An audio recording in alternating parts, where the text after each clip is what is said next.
Good morning Kohinoor, मैं हूं आपकी होस्ट इरम सफ्तर। खूबसूरत दिन का आगाज़ हो चुका है। उम्मीद करते हैं आप सबका ये दिन बहुत अच्छे से गुजरे।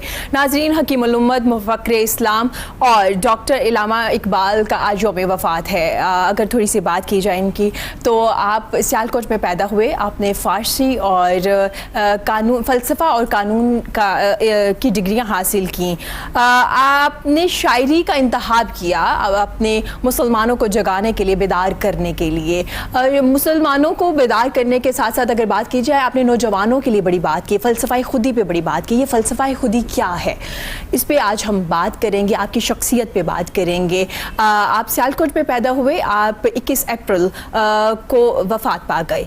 आप आज़ादी से पहले, मुल्क बनने से पहले ही वफ़ात पा गए, लेकिन आपकी अंत तक जो कोशिशें थीं उसकी वजह से पाकिस्तान जो है मार्ज़ वजूद में आया। हमारे साथ हमारे बड़े प्यारे मेहमान आज मौजूद हैं, जो आपकी शख्सियत पे बात करेंगे, फ़लसफ़ाए खुदी पे बात करें। नौजवानों से क्या एक्सपेक्टेशन थी, आज के नौजवान जो हैं, क्या वो ये जो उन्होंने उम्मीदें लगाई थी वो पूरी कर पा रहे हैं या नहीं कर पा रहे।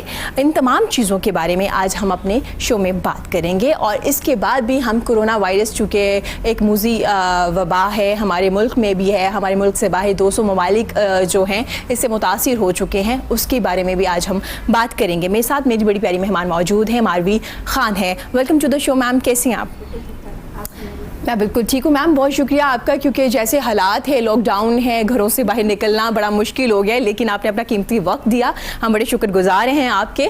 और जी, मेरे साथ मेरे बड़े प्यारे मेहमान मौजूद हैं। जब भी हम डॉक्टर इलामा मोहम्मद इकबाल की बात करते हैं तो जनाब ज़रूर हाजिर होते हैं हमारे शो में और हमें बहुत कुछ सीखने को मिलता है। मैं वेलकम करना चाहूँगी, मोटिवेशन स्पीकर भी हैं, एजुकेशनिस्ट भी हैं और भी बहुत काम कर रहे हैं, सोशल वर्कर भी है। मैं वेलकम करना चाहूँगी अतीक अहमद का। Welcome to the show sir, कैसे हैं आप? मैं ठीक हूँ जी, आप खैरियत हैं? अल्हम्दुलिल्लाह सर, आपका भी बहुत शुक्रिया। एक तो आप बहुत प्यारे लग रहे हैं, आपकी टाई का कलर बहुत फिट लग रहा है, बड़ा ज़बरदस्त एक फ्रेश फीलिंग आ रही है आपको देख के।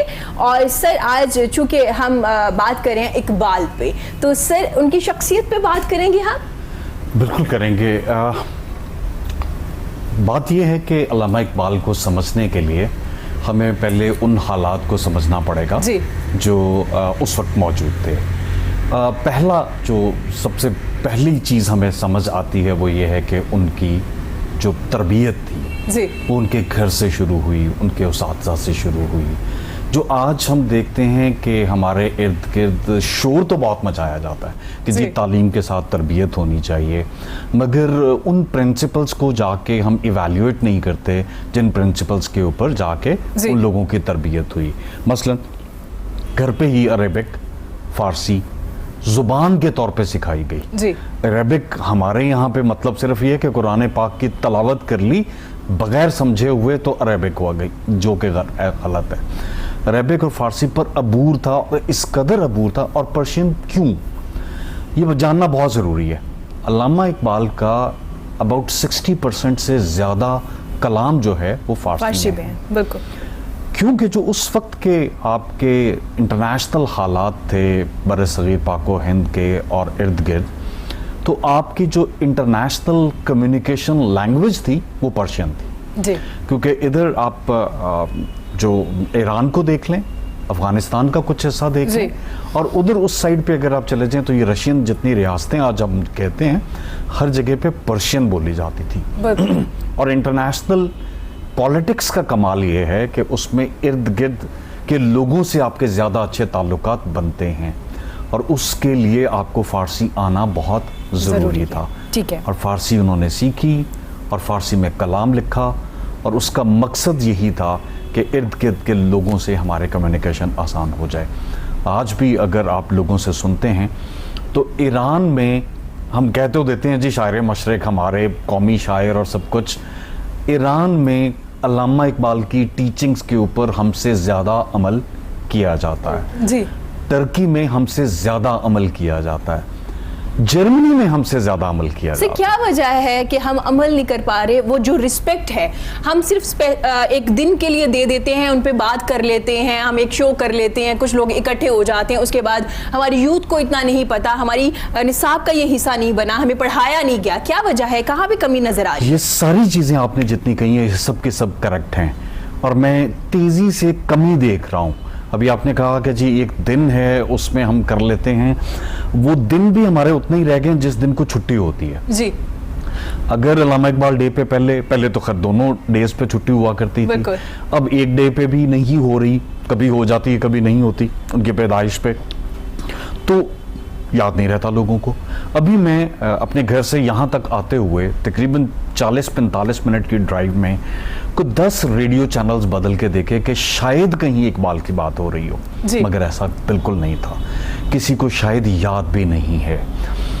अब यही प्रॉब्लम है। मैं अगर यहाँ पे एक और बात करूँ, हम जो 3 लोग इस वक्त सेट पे मौजूद हैं, हमारी यादों में बचपन में कम से कम स्कूल में लप्पे आती का पढ़ना तो जरूर मौजूद है, बिल्कुल आज नहीं है, सो कैसे याद रहेगा।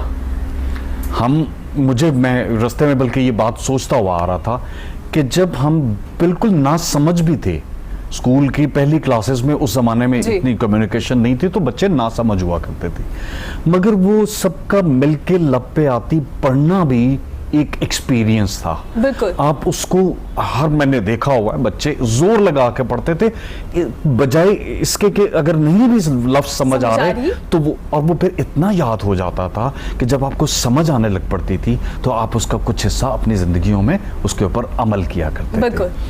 अब कहाँ है?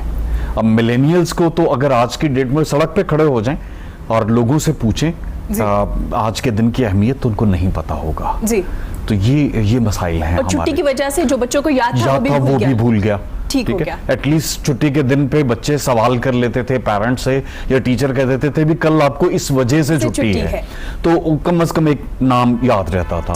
तो अल्लामा इकबाल की शख्सियत के ऊपर अगर हम बात करें तो शायद सदियां गुजर जाएं जी। एक एक लफ्ज, एक एक शेर, मतलब मैंने अपनी स्टूडेंट लाइफ से लेकर आज तक अगर एक ही शेर को दोबारा पढ़ता हूं तो मुझे एक नए मीनिंग्स जो हैं वो मिलते हैं। फिर सिर्फ और पर्शियन तो हमें आती नहीं है, तो पर्शियन कलाम उतना ही जो मकबूल कलाम है, मैं बल्कि कहा करता हूँ कि थैंक्स टू जो कवाली वाले हजरात हैं कि उन्होंने कम से कम हमें याद दिलाया हुआ है कि ये अल्लामा इकबाल का कलाम है। टाइटल पे आ जाता है कि अल्लामा इकबाल का पर्शियन कलाम कवाली में गाया जा रहा है। किसी हद तक शुक्रगुजार भी है और किसी हद तक अफसोस भी है कि सिर्फ कवालों के हवाले कर दिया, सिर्फ उनके हवाले कर दिया। जबकि अच्छा उसको अगर आगे लेके जाते हैं तो फैज अहमद फैज ने भी घर में अरेबिक और पर्शियन पढ़ी बिफोर गोइंग टू स्कूल, और उनका एक बड़ा मशहूर उनकी एक बात मुझे याद आती है फैज़ की कि मैं अपने जो जेब खर्च होता था उसमें से पहली मर्तबा वालिद से चोरी छुपे एक अंग्रेज़ी का नावल ले आया, और उनका जो मुलाजिम था, जो उनके वालिद का मुलाजिम था, उसने मुझे अंग्रेज़ी का नावल पढ़ते हुए देख लिया, तो उसने मुझे ब्लैकमेल किया कि मैं तुम्हारे बाप को शिकायत लगा दूंगा कि तुम अंग्रेजी का नॉवेल पढ़ रहे हो, नहीं तो इजाजत नहीं थी पर्शियन, अरेबिक और फिर ज्यादा से ज्यादा उर्दू के आगे पढ़ने की। तो वो कॉन्टिन्यूटी थी। तो फिर हम देखते हैं कि फैज अहमद फैज का कलाम भी किस कदर शानदार है और वो टीचिंग्स हैं। ठीक हो गया। तो ये है वो अल्लामा इकबाल की शख्सियत। बिल्कुल। मारवी जी, आपसे पूछना चाहूंगी, जैसे सर ने जिक्र किया, ये कमी नजर आती है। स्कूल में दुआ हुआ करती थी, 4-5 लोग सिलेक्ट किए जाते थे जिन्होंने सुबह सुबह पढ़ना होता था और हम सब लोगों ने भी पीछे मिलके पढ़ना करना था, पढ़ा करते थे। तो मैम, कहाँ भी कमी नजर आ रही है आपकी नज़र में? आपको क्या लग रहा है, क्यों हम इन चीज़ों से दूर हो गए? हम ब्लेम तो करते हैं यूथ को, लेकिन यूथ को बताया भी तो नहीं गया। अच्छा इरम, सबसे पहले किसी चीज़ की ना वैल्यू जानने की ज़रूरत होती है। I am only going to be taking care of this thing अगर मुझे पता है कि इसकी कोई वैल्यू है, ठीक है। अगर इसकी कोई वैल्यू मुझे नहीं पता तो फिर वो ज़मीन पे पड़ी हो या सोफे पे पड़ी हो या फिर टेबल पे पड़ी हो तो वो मेरे लिए एक चीज़ है। सो मसला यहाँ पे आया कि इकबाल को स्पेशली पाकिस्तान बनने के बाद हम अपने सोशो इकोनॉमिकल सीन में इतना बिजी हो गए कि हम लोग वैल्यूज़ भूल गए, ठीक है। असल बात यह है कि उनकी कदर समझी ही नहीं गई। ये जो आप कह रहे हो ना कि टर्की में होता है, ईरान में होता है और हम कम से कम पढ़ाया गया, वो ऐसे हुआ कि नस्ल दर नस्ल वैल्यू कम ट्रांसफर होती गई। तो जितनी कम ट्रांसफर होती गई अब वो बाकी उतनी ही थोड़ी सी बाकी रह गई है। अब महज शायर मशरिक, अब महज ये कि वो हमारे कौमी शायर हैं, कौमी शायर अगर उनको ना दर्जा दिया जाता तो फिर जो रही सही थी ना, ये भी आप देखते कि ये भी जाती।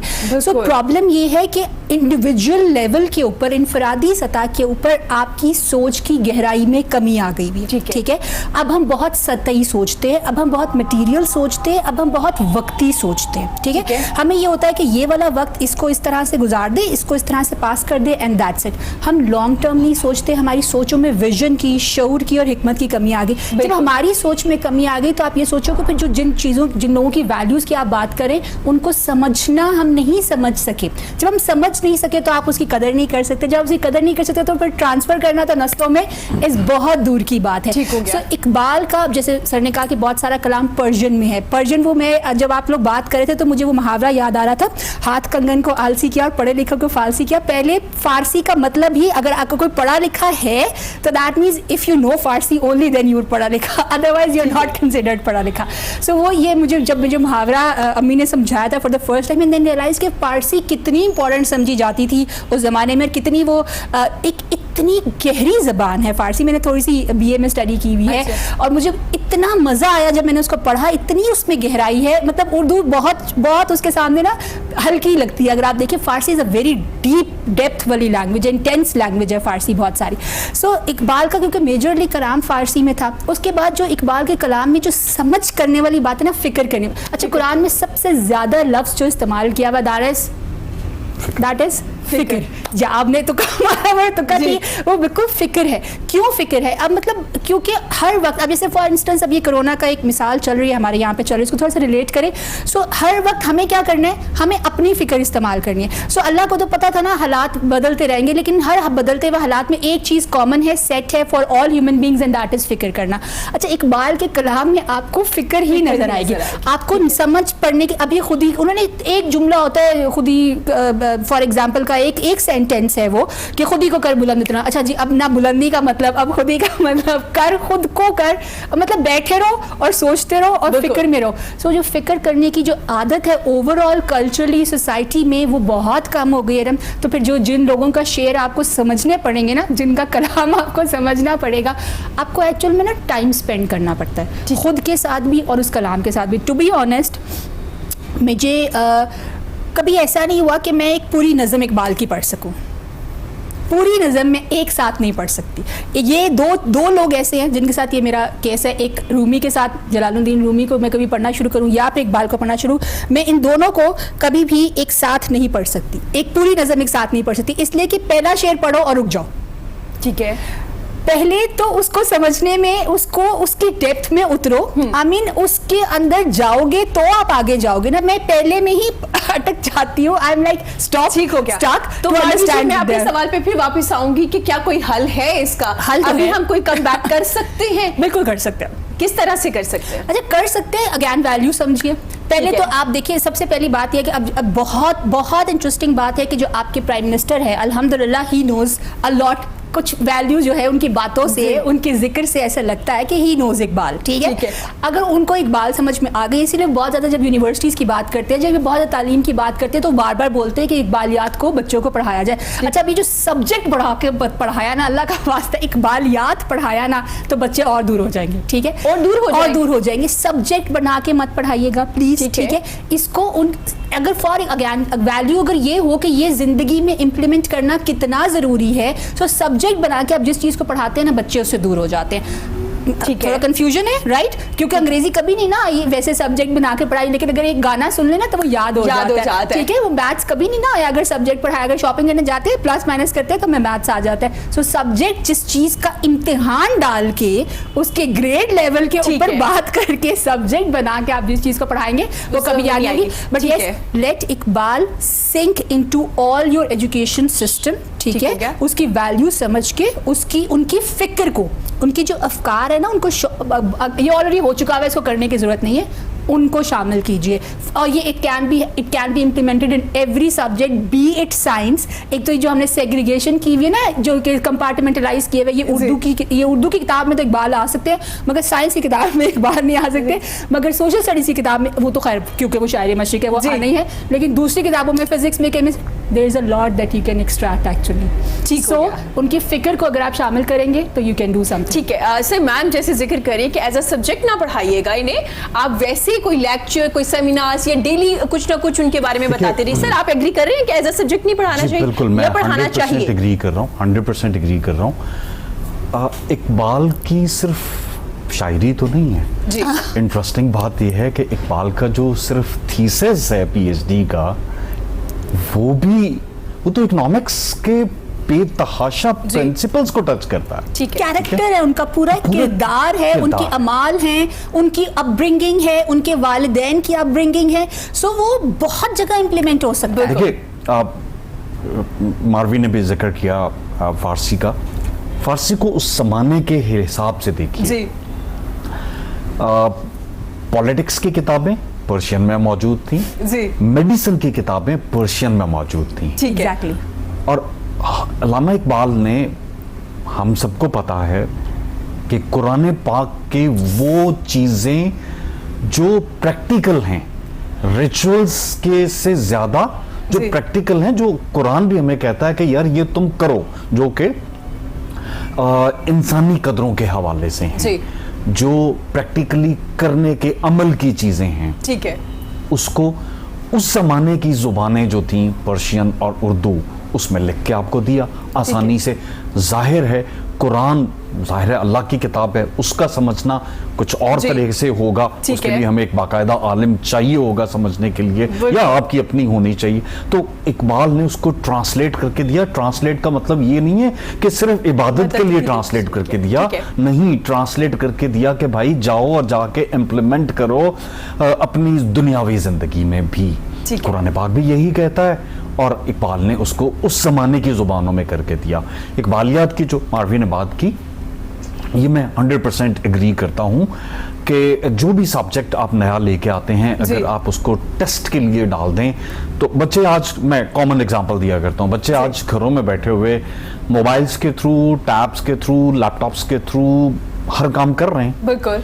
लेकिन अगर आप उनके कंप्यूटर जो सब्जेक्ट पढ़ाया जा रहा है उसके ग्रेड्स देखें तो वो आपको कोई बहुत अच्छे नहीं नजर आएंगे। मिलेंगे, ठीक है। क्योंकि वो एजुकेशन सिस्टम का हिस्सा ठीक है।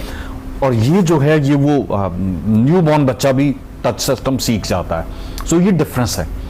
तो वो 100% एग्री करते हुए कि इसको आप किस तरह से शामिल करें कि आप इकबाल की टीचिंग्स इकोनॉमिक्स में भी दें, फिलोसफी में दें। जी। फलसफा तो खत्म है। इल्लामा इकबाल की स्पेशलिटीज देखें ना, इकोनॉमिक्स भी पढ़ी, फलसफा भी पढ़ा, और शायरी तो की ही की। इस्लामियात में आप उनका, इस्लामियात उनकी जो में बहुत मोहब्बत है कुरान से, ठीक है। और फिर आपने शुरू में खुदी का जिक्र किया, खुदी के साथ साथ जो उन्होंने इश्क़े हकीकी का जिक्र कर दिया, बिल्कुल, वो इटसेल्फ। लेकिन सर ये भी तो कहा जाता है कि सब्जेक्ट के तौर पे इसलिए भी पढ़ाना चाहिए कि आजकल जरा ग्रेड की दौड़ लगी हुई है ना, कि हमें ग्रेड्स चाहिए, तो जनाब शायद इस वजह से लोग पढ़ ले, क्योंकि अभी भी तो लोग खुद से नहीं पढ़ ले। नहीं, देखिए उससे नुकसान क्या होगा जी। टेम्परली वो ट्यूशन सेंटर्स में चले जाएंगे, ग्रेड्स ले लेंगे, फिर आहिस्ता आहिस्ता उसकी कीज निकल आएंगी कि ये सवाल रिपीट होते हैं, वो खुलासे निकल आएंगे। ठीक है। मैं चैलेंज करता हूं, मारवी भी एजुकेशन से ताल्लुक रखती हैं, ओ लेवल और ए लेवल के स्टूडेंट्स के जी उर्दू के सब्जेक्ट के मार्क्स बड़े शानदार होते हैं। ठीक है, क्योंकि ग्रेड लेना होता है जी। चैलेंज करके टॉप नॉच के 50 स्टूडेंट्स को ले आइए, ठीक है, और एक छोटा सा ऐसे उर्दू का लिखवा के देख लीजिए, क्रिएटिव राइटिंग आप के ऐसे छोड़े उन्हें कि अपनी दिल की ना एक ऐसी, तो फिर भी एक मजमून साजी तो अपने आप में एक स्किल है ना। ठीक है, छोटी सी एक 4 लाइनें लिखते हैं, हाँ जी। वो नहीं लिख पाते। उनको कोई आम उर्दू की किताब दे दें, कोई डाइजेस्ट दे दें, वो शायद 2 पैराग्राफ पढ़ नहीं पाते। तो इसका मतलब ये है कि ये प्रॉब्लम ग्रेड्स के साथ सॉल्व नहीं होने वाली। ठीक हो गया। ये आपको सिखाना पड़ेगा, ये आपको घरों में भी सिखाया जाता है। तो मैं वापस पर्शियन को बार बार जिक्र इस करूंगा। आज भी चीदा स्कूल, कॉलेजेस, यूनिवर्सिटीज में एनुअल फंक्शंस के अंदर एक छोटा सा सेगमेंट रह गया। पहले तो खैर पूरे वीक के काम हुआ करते थे, उसको कहते हैं बायलिंगुअल डिक्लेमेशन, और आज वो होता है सिर्फ उर्दू अंग्रेजी। ठीक है, और बायलिंगुअल जब कहा जाता है तो बेसिकली वो मल्टीलिंगुअल होता है। मेरे स्कूल, कॉलेज और यूनिवर्सिटी के दौर तक, हाँ जी, उसमें पर्शियन, उर्दू, अंग्रेजी और पंजाबी चारों शामिल थे। ठीक है, यानी एक टीम होती थी जो हर एक जुबान में अपनी तकरीर करती थी एक मौजू के ऊपर, और कॉम्पिटिशन्स होते थे between schools, colleges and university. आज वो सिर्फ उर्दू और अंग्रेजी तक महदूद रह गया है। पर्शियन तो खैर बहुत अरसे से निकल गई है, और अब आहिस्ता आहिस्ता पंजाबी भी निकल गई है। क्या होता था, मसलन मैं फारसी में भी करता था, अंग्रेजी में भी करता था, उर्दू में भी करता था, पंजाबी में नहीं करता था ऑनेस्टली स्पीकिंग, लेकिन मेरी टीम का जो मेंबर पंजाबी में कर रहा होता था, मैं कम से कम उससे सुन रहा होता था। जब हम टीम प्रैक्टिसेस करते थे तो मुझसे कहता था यार ये, मैं उसका नाम लेके कि यार ये मुझे बताओ कि इस वर्ड का मतलब क्या है। तो पंजाबी के बहुत सारे वर्ड्स मेरा जूनियर था, लेकिन मैंने उस टीम मेंबर से सीखे, और आज मैं पंजाबी सुनता, बोलता या सीखता हूं, तो मुझे उस ट्रेनिंग का बहुत अमल दखल है। हमें उसी तरह ट्रेनिंग करनी है। आप टीवी पे एक छोटा सा प्रोग्राम कर दीजिए पर्शियन पोइट्री इलामा इकबाल की, या और भी लोगों की, जरूरी नहीं है रूमी है, उसका एक दो शेर कोई पढ़ के और फिर थोड़ा सा एक गैदरिंग में उनको सिखा दे, 15 मिनट का सेगमेंट हो जाए, आहिस्ता आहिस्ता वो कहीं ना कहीं आते जाते हिट करना शुरू हो जाएगा। ठीक हो गया। मैम से बात करेंगे। मैम, नौजवानों से एक उम्मीद थी, उन्हें बार बार जिक्र किया उन्होंने नौजवानों से, तो आप क्या देख रहे हैं आज के नौजवानों को, क्या वो उन उम्मीदों पे पूरा उतर रहे हैं?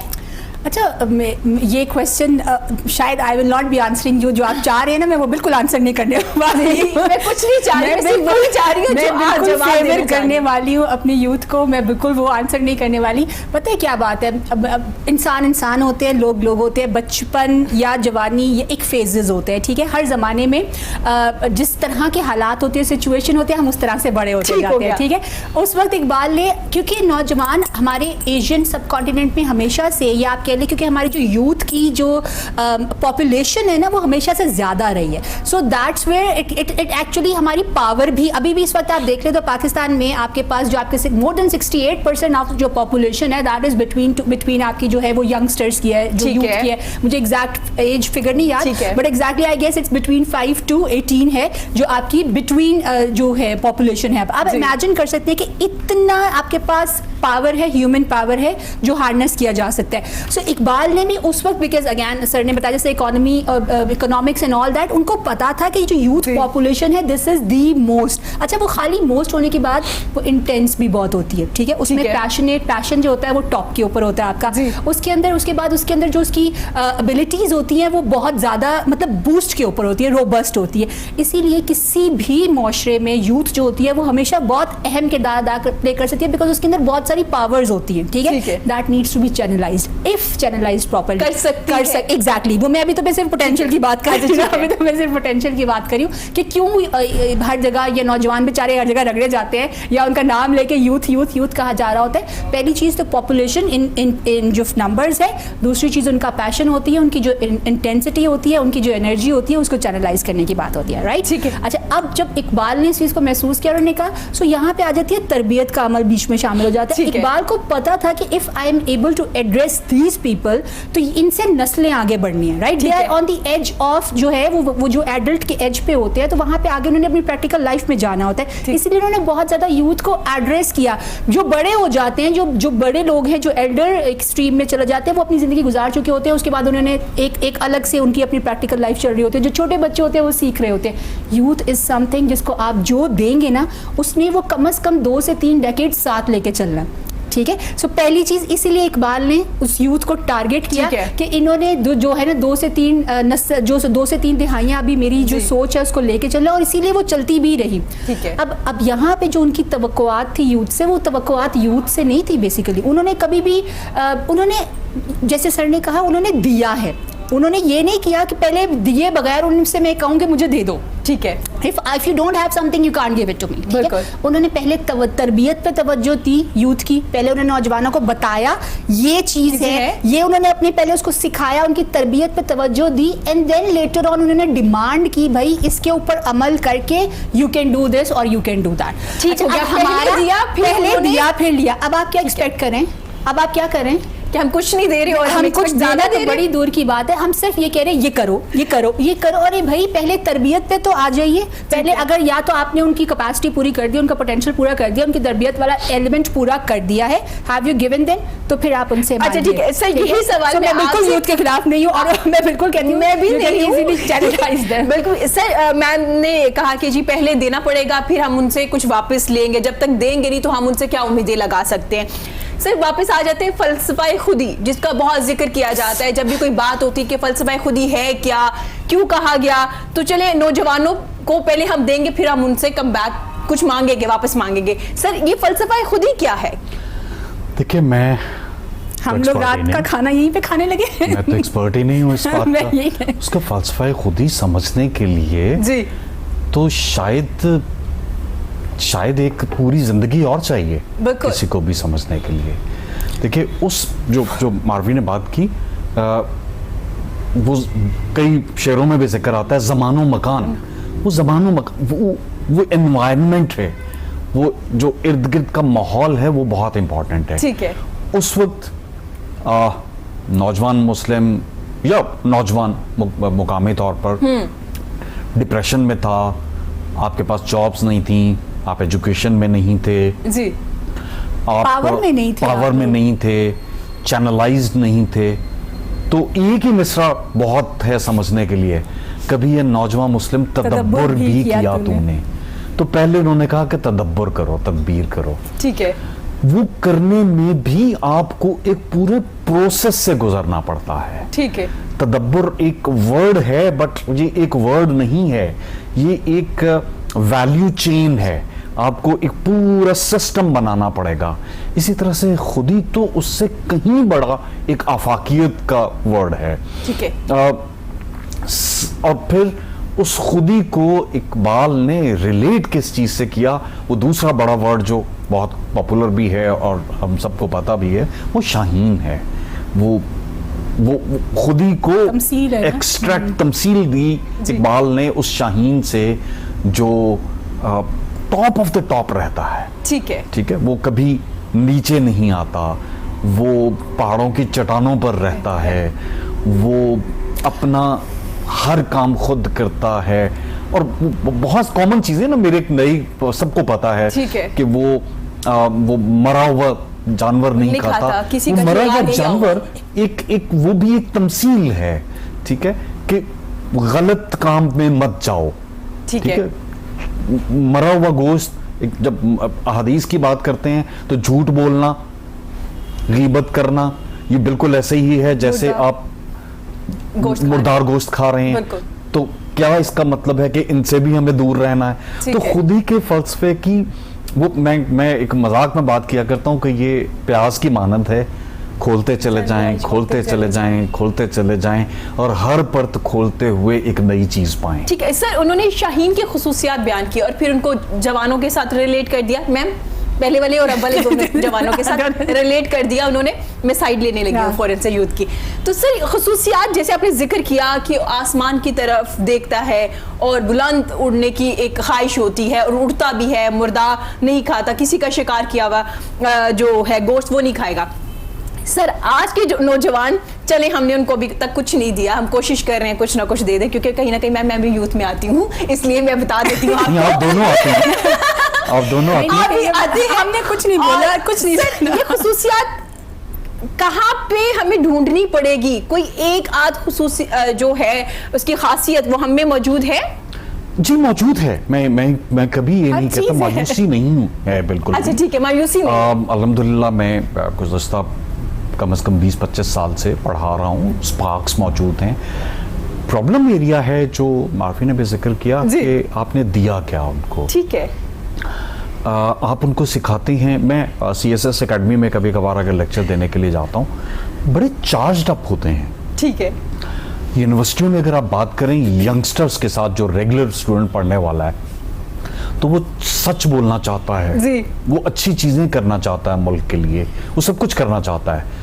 But the moment you put him into the practical life, तो सड़क की ट्रैफिक से लेकर एक बड़े से दफ्तर तक हर जगह पे उसको सिस्टम से डिविएशन नजर आती है।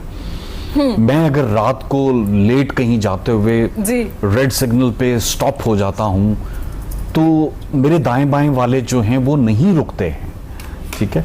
और वो चीज मुझे तो मेरी उम्र में तो शायद मुझे डिस्टर्ब नहीं करती, मगर वो यूथ को डिस्टर्ब करती है, वो सवाल भी करती है और वो उसको रिबेलियन भी बनाती है, वो उसको बगावत पे आमादा करती है। मारवी ने बात की, वो बहुत उसको बायोलॉजिकली समझना चाहिए।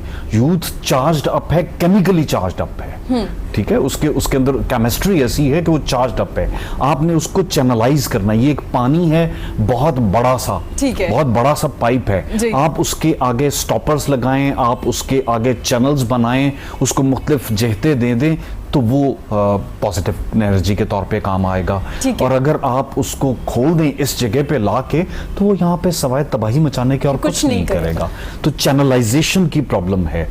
फिर अगर कोई प्रॉब्लम्स हैं भी तो मैं इसी की एग्जांपल अक्सर दिया करता हूं कि एक पाइप है बहुत बड़ा सा और उसमें गंदा पानी है, बदबूदार पानी है, तो आप उसको अगर बहने देंगे तो वो कभी भी ठीक नहीं होगा। ठीक है। आप कहीं से एक छोटा सा सुराख करके उसमें फ्रेश वाटर इंडक्ट कर दें, छोटा सा सुराख करके।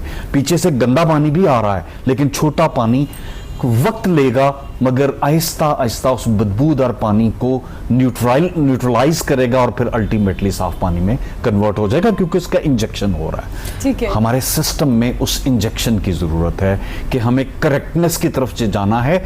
नहीं हो सकता ओवरनाइट, कभी मत करने की कोशिश कर रहे हैं। एक प्रोसेस है, ठीक है। आज तहैया कर लें कि वापस स्कूल के अंदर हमने प्रैक्टिसेस जो हैं, जो तरबियत की प्रैक्टिसेस हैं, उनको वापस लेके आना है। तो शायद 2 दहाइयां लग जाएंगी हमें पूरी नस्ल को बराबर क्योंकि एजुकेशनिस्ट मेरे शो में आते रहते, मैंने भी टीचर साजा कराम के साथ काम किया, थोड़ा मौका मिला मुझे, जैसे कि मैम भी हमेशा मौजूद है, आप भी। सर, हम हमेशा बात करते हैं तरबियत पे, जब भी कोई बात होती है तो हम कहते हैं हमें डिग्रीज दे रहे हैं, PhDs करें, सब कुछ करें, हमारे पास डिग्रियाँ बहुत ज़्यादा हैं, लेकिन हम तरबियत नहीं कर पा रहे। सर, कब स्टार्ट होगा? बहुत बात कर ली, किसी एक को तो स्टेप उठाना पड़ेगा।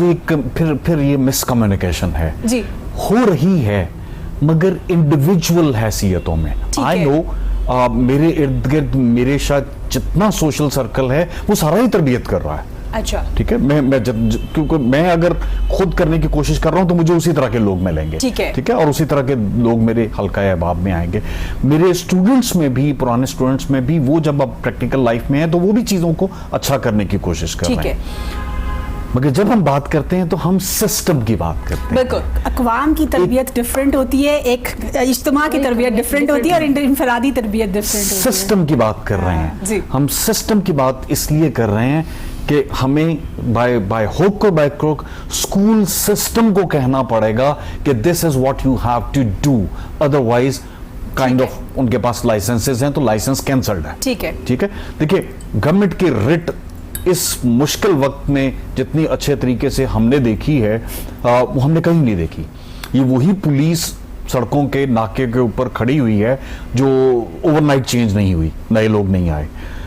हम एज ए अवाम पुलिस को बुरा भला कहते थे और अब जब वो वायलेशन करने वालों को रोकते हैं तो हम उसी पुलिस को अच्छा कह रहे हैं। बिल्कुल, ठीक है। सो गवर्नमेंट की रिट कहीं खत्म नहीं हुई है। गवर्नमेंट की रिट इस वक्त एजुकेशन सिस्टम में चाहिए, स्कूल, कॉलेज, यूनिवर्सिटी, हर लेवल पे, और प्री स्कूल, और फिर जब वो हो रहा होगा ना तो फिर घरों में भी ऑटोमेटिकली, स्कूल के पास बड़ा आसान है कि जी बच्चा घर से तरबियत नहीं लेके आया, वो घरों में भी पहुंच जाएगी, क्योंकि पेरेंट्स भी तो वही है ना। अगर एक इस वक्त एक यंग कपल है और उनका एक छोटा सा बच्चा है तो वो इसी सिस्टम से निकल के पेरेंट्स बने हैं, तो वो उनके पास भी वो तरबियत नहीं है। वो आहिस्ता आहिस्ता ये फिर वो ये एक इंडक्शन है पानी की, साफ पानी की। बदबूदार तो मैं नहीं कहूंगा इस वक्त, लेकिन हम गदला जरूर हो चुके हैं, स्टैग्नेंट जरूर हो चुके हुए हैं। हमें इसको साफ पानी को फौरन इंजेक्ट कर देना चाहिए। ठीक हो गया। अच्छा, मैं कहीं एक फंसी हुई एक जगह पे रुकी हुई हूं, वो मुकम्मल करना है। मैं शाहीन पे और उनकी ख़ुसूसियत पे अटकी हुई। बिल्कुल बिल्कुल मैम। सो मेरे दिमाग में एक बहुत खूबसूरत, मैं आपको ना जो तमसील दी गई इकबाल ने स्पेशली खुद ही में कहा, उसमें ना जब 40, बिकॉज उनकी उम्र बहुत दराज होती है, जो शाहीन होते हैं इनकी उम्र बहुत लंबी होती है, ठीक है। तो 40 इयर्स का जब वो हो जाता है ना, सो उसके बाद उसकी जिंदगी में एक टाइम आता है, और वो टाइम ये होता है कि उसके पास एक दो ऑप्शन होते हैं। उसके जो पर होते हैं ना, सारे जो उकाब के जो सारे पर होते हैं वो बहुत कमजोर हो जाते हैं, वो उसको उड़ने में मजीद मदद नहीं करते। गौर से सुनिएगा अब इस तमसील को, ठीक है? वो उसको मजीद उड़ने में मदद नहीं करते, तो उसका जिस्म बहुत कमजोर हो जाता है और वो जाके किसी पहाड़ की चट्टान पे जाके बैठ जाता है, राइट? अच्छा, वहां पे उसके पास जिंदगी में दो ऑप्शन रह जाते हैं। अच्छा, पहली ऑप्शन वो वैसे मर जाए कमजोरी में, ठीक है, कि वो अब मैं उड़ नहीं सकता, तो अब मैं शिकार भी नहीं कर सकता लेटेस्ट वाला फ्रेश वाला, तो अब या तो मैं मर जाऊं। There is another option, and that option let जो उकाब है उसको मजीद 40 साल जिंदा रहने के लिए हेल्प कर सकता है। You know what is that option? उसका ऑप्शन ये है कि वो अपने पर जो है वो खुद से नोचे।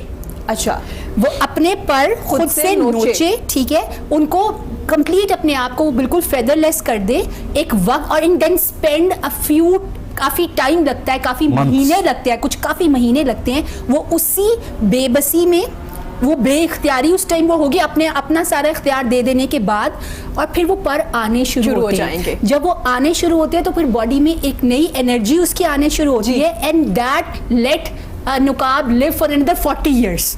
ठीक हो गया, ठीक है। सो अब ये इतनी बड़ी तमसील है समझने के लिए, specially if you talk about youth की आप बात कर रहे थे कि एक वक्त आता है, जिन्होंने अभी बात की ना बदबूदार पानी को साफ करने के एंड ऑल दैट, एक वक्त आता है अगर आप उसमें एक पेन लेके, ये जो प्रोसेस इस्लाह का प्रोसेस है, ये बहुत तकलीफ दे भी होता है। जो खुदी की बात की है ना इकबाल ने, अच्छा वो उसके अपने, क्योंकि वो चॉइस है, अगर आप इसका एक रंग देखो तो खुदी इज अ चॉइस इटसेल्फ, ठीक है? उसके पास चॉइस थी, या मर जाए या जी ले।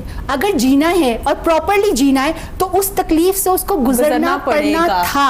वो जो चाहे आप इसको आप तरबियत की तकलीफ कह लीजिए, चाहे आप इसको कह लीजिए कि मैंने वो तराश खराश कह लीजिए, इसको बहुत सारे इसके रंग दिए जा सकते हैं। मैं सिर्फ हल्के वाले रंगों की बात कर रहा हूं, गो इनटू डेप्थ। सो वो जो एक चीज है ना कि आपने खुद की उसने अपने पर नोचे, उसने उस टाइम में उसको वेट किया जिसमें वो ग्रो करते हैं, उस टाइम में वो उस तरह से शिकार नहीं कर सकता, उस टाइम में वो बहुत कमजोर होता है उसके बाद, लेकिन जब वो वापस रिवाइव हुआ तो वो एक अनदर 40 इयर्स के लिए उसने अपनी पूरी एनर्जी के साथ रिवाइव हुआ। सो इकबाल की एक वर्ड था शाहीन, उन्होंने शाहीन के नाम से छेड़ दिया, खुदी के नाम से आपने छेड़ दिया। सो इसमें इतनी सारी वैल्यूज और इतनी सारी गहराइयाँ शामिल होती हैं, and this is all science. अगर आप साइंस की बात कर रहे थे कि जिनको शामिल नहीं किया जा सकता, सो प्रॉब्लम यहाँ पे है कि पेन लेनी पड़ेगी। There is always a pain in the process. अभी जैसे पुलिस वालों की बात हो रही है या गवर्नमेंट की रिट दायर करने की बात हो रही है, अभी कोरोना की भी बात हो रही है, you have to take the pain. किसी भी एक अच्छी जगह पे पहुंचने के लिए, किसी भी मंजिल को छूने के लिए, किसी भी एक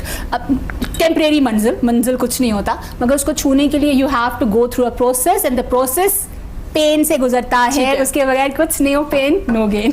ठीक हो गया, एक पेन है, उसके बाद फिर आसानी होती चली जाएगी, आसानी होती है, हैप्पीनेस सब कुछ आना शुरू हो जाएगी, क्योंकि आप वो भी प्रोसेस है, ये प्रोसेस।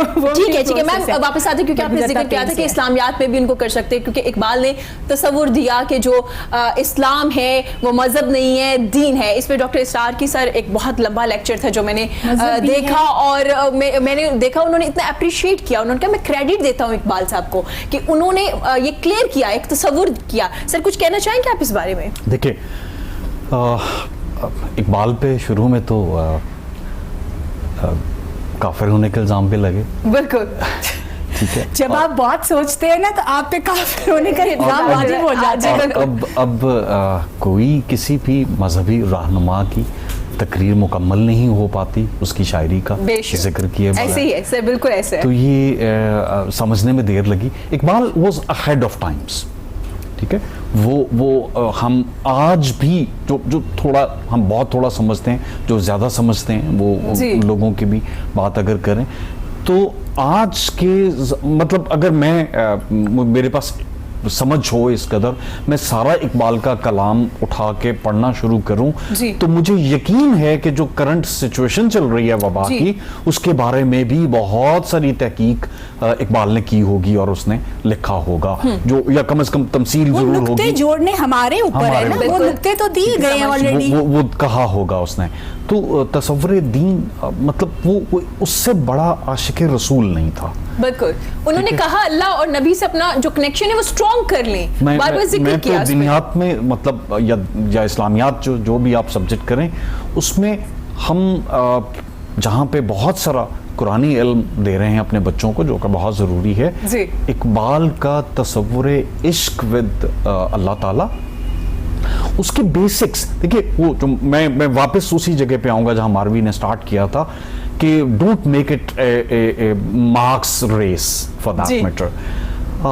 कंपल्सरी हो कि आपने गो थ्रू करना है। मुझे अच्छी तरह से याद है कि हमारे स्कूलों में एक सब्जेक्ट हुआ करता था जिसका बोर्ड एग्जाम नहीं लेता था, that was something to with creativity. आप या ड्राइंग या कोई आर्ट्स एंड क्राफ्ट्स या कुछ कैलीग्राफी, कुछ ऐसी चीजें सीखते थे जी। तो वो उसी तरह का एक सब्जेक्ट बनाया जाए जो इंटरनल हो। पहली क्लास में अगर आपने 10% 5% पढ़ाया है तो अगली में next 5% and so on so fourth, आप उनको ग्रेजुअल प्रोसेस में लेके जाएं। और फिर इश्क़ रसूल इकबाल की पोइट्री सेलेक्ट कर लें। अब बहुत बड़े बड़े माहिर इकबालियात भी मौजूद हैं और माहिर तालीम भी मौजूद हैं। पूरी इकबाल एकेडमी मौजूद है। इकबाल की फैमिली बहुत सारी। इकबाल के इश्क की बेहतरीन चीज़ ये है कि वो फिक्र पे बुनियाद करता है, और वो सिर्फ इश्क नहीं है। इस वक्त मैं अगेन मैं इकबाल की बात कम कर, मैं एक्सपर्ट नहीं हूँ। इस वक्त इकबाल की फैमिली का एक शख्स सेनेटर है जी और हुकूमती पार्टी में है, तो क्यों नहीं वो थोड़ा सा ये स्टेप लेते। मैं आज के प्रोग्राम पे अगर कहीं पहुंच जाए ये आवाज़, तो वो उनको चाहिए कि इसको पार्ट ऑफ द सिस्टम ज़रूर बना दें। इंजेक्शन है and I am very very sure. मुझे बड़ी अच्छी तरह से याद है एक एग्जाम्पल। हमारी एक जानने वाली खातून जो हैं वो जर्मनी से आई थी जी। एंड एक नॉर्मल किसी और टॉपिक के ऊपर कॉन्फ्रेंस थी और she was in a conference hall and she said कि यहाँ पे मुझे सिर्फ आपका कायदे आज़म का एक पोर्ट्रेट नजर आया है अल्लामा इकबाल के बारे में। वो होता है ना मेन हॉल में कायदे आज़म का पोर्ट्रेट, एक मस्त वो भी बहुत कम है, जितनी होने चाहिए उतनी भी नहीं है। वो आप टर्की चले जाएं तो हर घर में आपको तस्वीर नजर आएगी उनके कमाल अतातुर्क की। लेकिन चलें छोड़ दीजिए। उन्हें कहा इकबाल का क्यों नहीं है, and when we heard from her, उन्होंने कहा कि जब वर्ल्ड वॉर के बाद जर्मनी बहुत बुरे हालों में चला गया जी, तो it was Iqbal's philosophy which was adopted by the government. एक पूरा थिंक टैंक बैठा जी, उसने वो एक्सट्रैक्ट्स निकाले और उनके साथ मुझे तो मसला ये है कि उनकी जुबान नहीं थी। हमारी पर्शियन चले नहीं समझ आती तो कम से कम कुछ मिलती जुलती है ना उर्दू से, और उर्दू कलाम में भी बहुत कुछ है। उन्होंने जाहिर है उसको जर्मन में कहीं ट्रांसलेट किया होगा, ठीक है, और उसको उन्होंने इम्प्लीमेंट किया and those policies are implemented till today and we see Germany कि within Europe जो है वो जर्मनी एक नुमाया मुकाम रखता है। सर ऐसे ही है। तो हमारा तो मसला वही है, मैंने कहा हुआ वह काम सिर्फ इम्प्लीमेंट करने की जरूरत है। इसके रसूल की बात कर लें, इसके हकीकी की बात कर लें, खुदी की बात कर लें, तदब्बर की फिक्र की बात कर लें, हमने कुछ भी तो नहीं किया ना। ठीक हो गया सर। क्योंकि हम बात करें तो कुछ सुनाएं कि आप कोई शेर कोई कलाम जी जरूर। उसके लिए जरूरी होता है जी, उसके लिए जरूरी होता है कि देख के पढ़ा जाए कि आप कभी भी गलत शेर, क्योंकि याददाश्त जितनी भी अच्छी हो, मैं कोशिश करता हूं कि एक आपके साथ जिक्र करूं।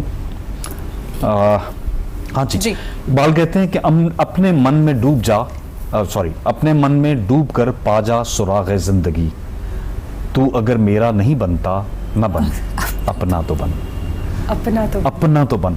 और ये मैं कॉमन आजकल कहा करता हूं, सबसे पहले अपने आप से सच बोलना सीखिए, सच आपकी जिंदगी में आ जाएगा। तन की दुनिया सोजो मस्ती जज्बो शौक जी, तन की दुनिया सूदो सौदा मकरोफन, मन की दौलत हाथ आती है तो फिर जाती नहीं, तन की दौलत छाँव है, आता है धन, जाता है धन। मन की दुनिया में ना पाया मैंने अफरंगी का राज, मन की दुनिया में ना देखे मैंने शेखो बरहमन, पानी पानी कर गई मुझको कलंदर की ये बात, तू झुका जब गैर के आगे न मन तेरा न तन।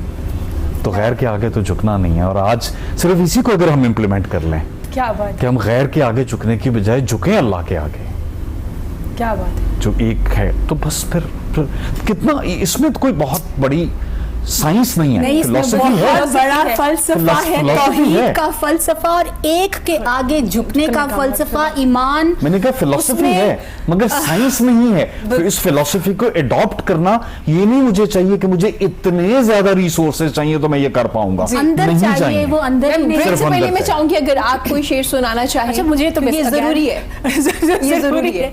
वेल, मुझे बहुत सारी बहुत खूबसूरत लगती है इकबाल की चीज़ें, मगर मुझे वो जो उनकी नज़्म है, कभी ए हकीकत मुंतज़िर नज़र आ लिबास मजाज में कि हज़ारों सजते तड़प रहे हैं मेरी जबीन नयाज में। तू बचा बचा के न रख इसे कि ये आईना है वो आईना, कि शिकस्ता हो तो अजीज़ तर है निगाह आईना साज में। न कहीं जहाँ में अमा मिली, जो अमा मिली तो कहाँ मिली, मेरे अफ़वे बंदा नवाज नहीं, मेरे अफ़वे वाकई देख के पढ़ना चाहिए था। चलिए मैम, यहाँ से ब्रेक के बाद हाजिर होते हैं, मानवी जी से दोबारा सुन लें।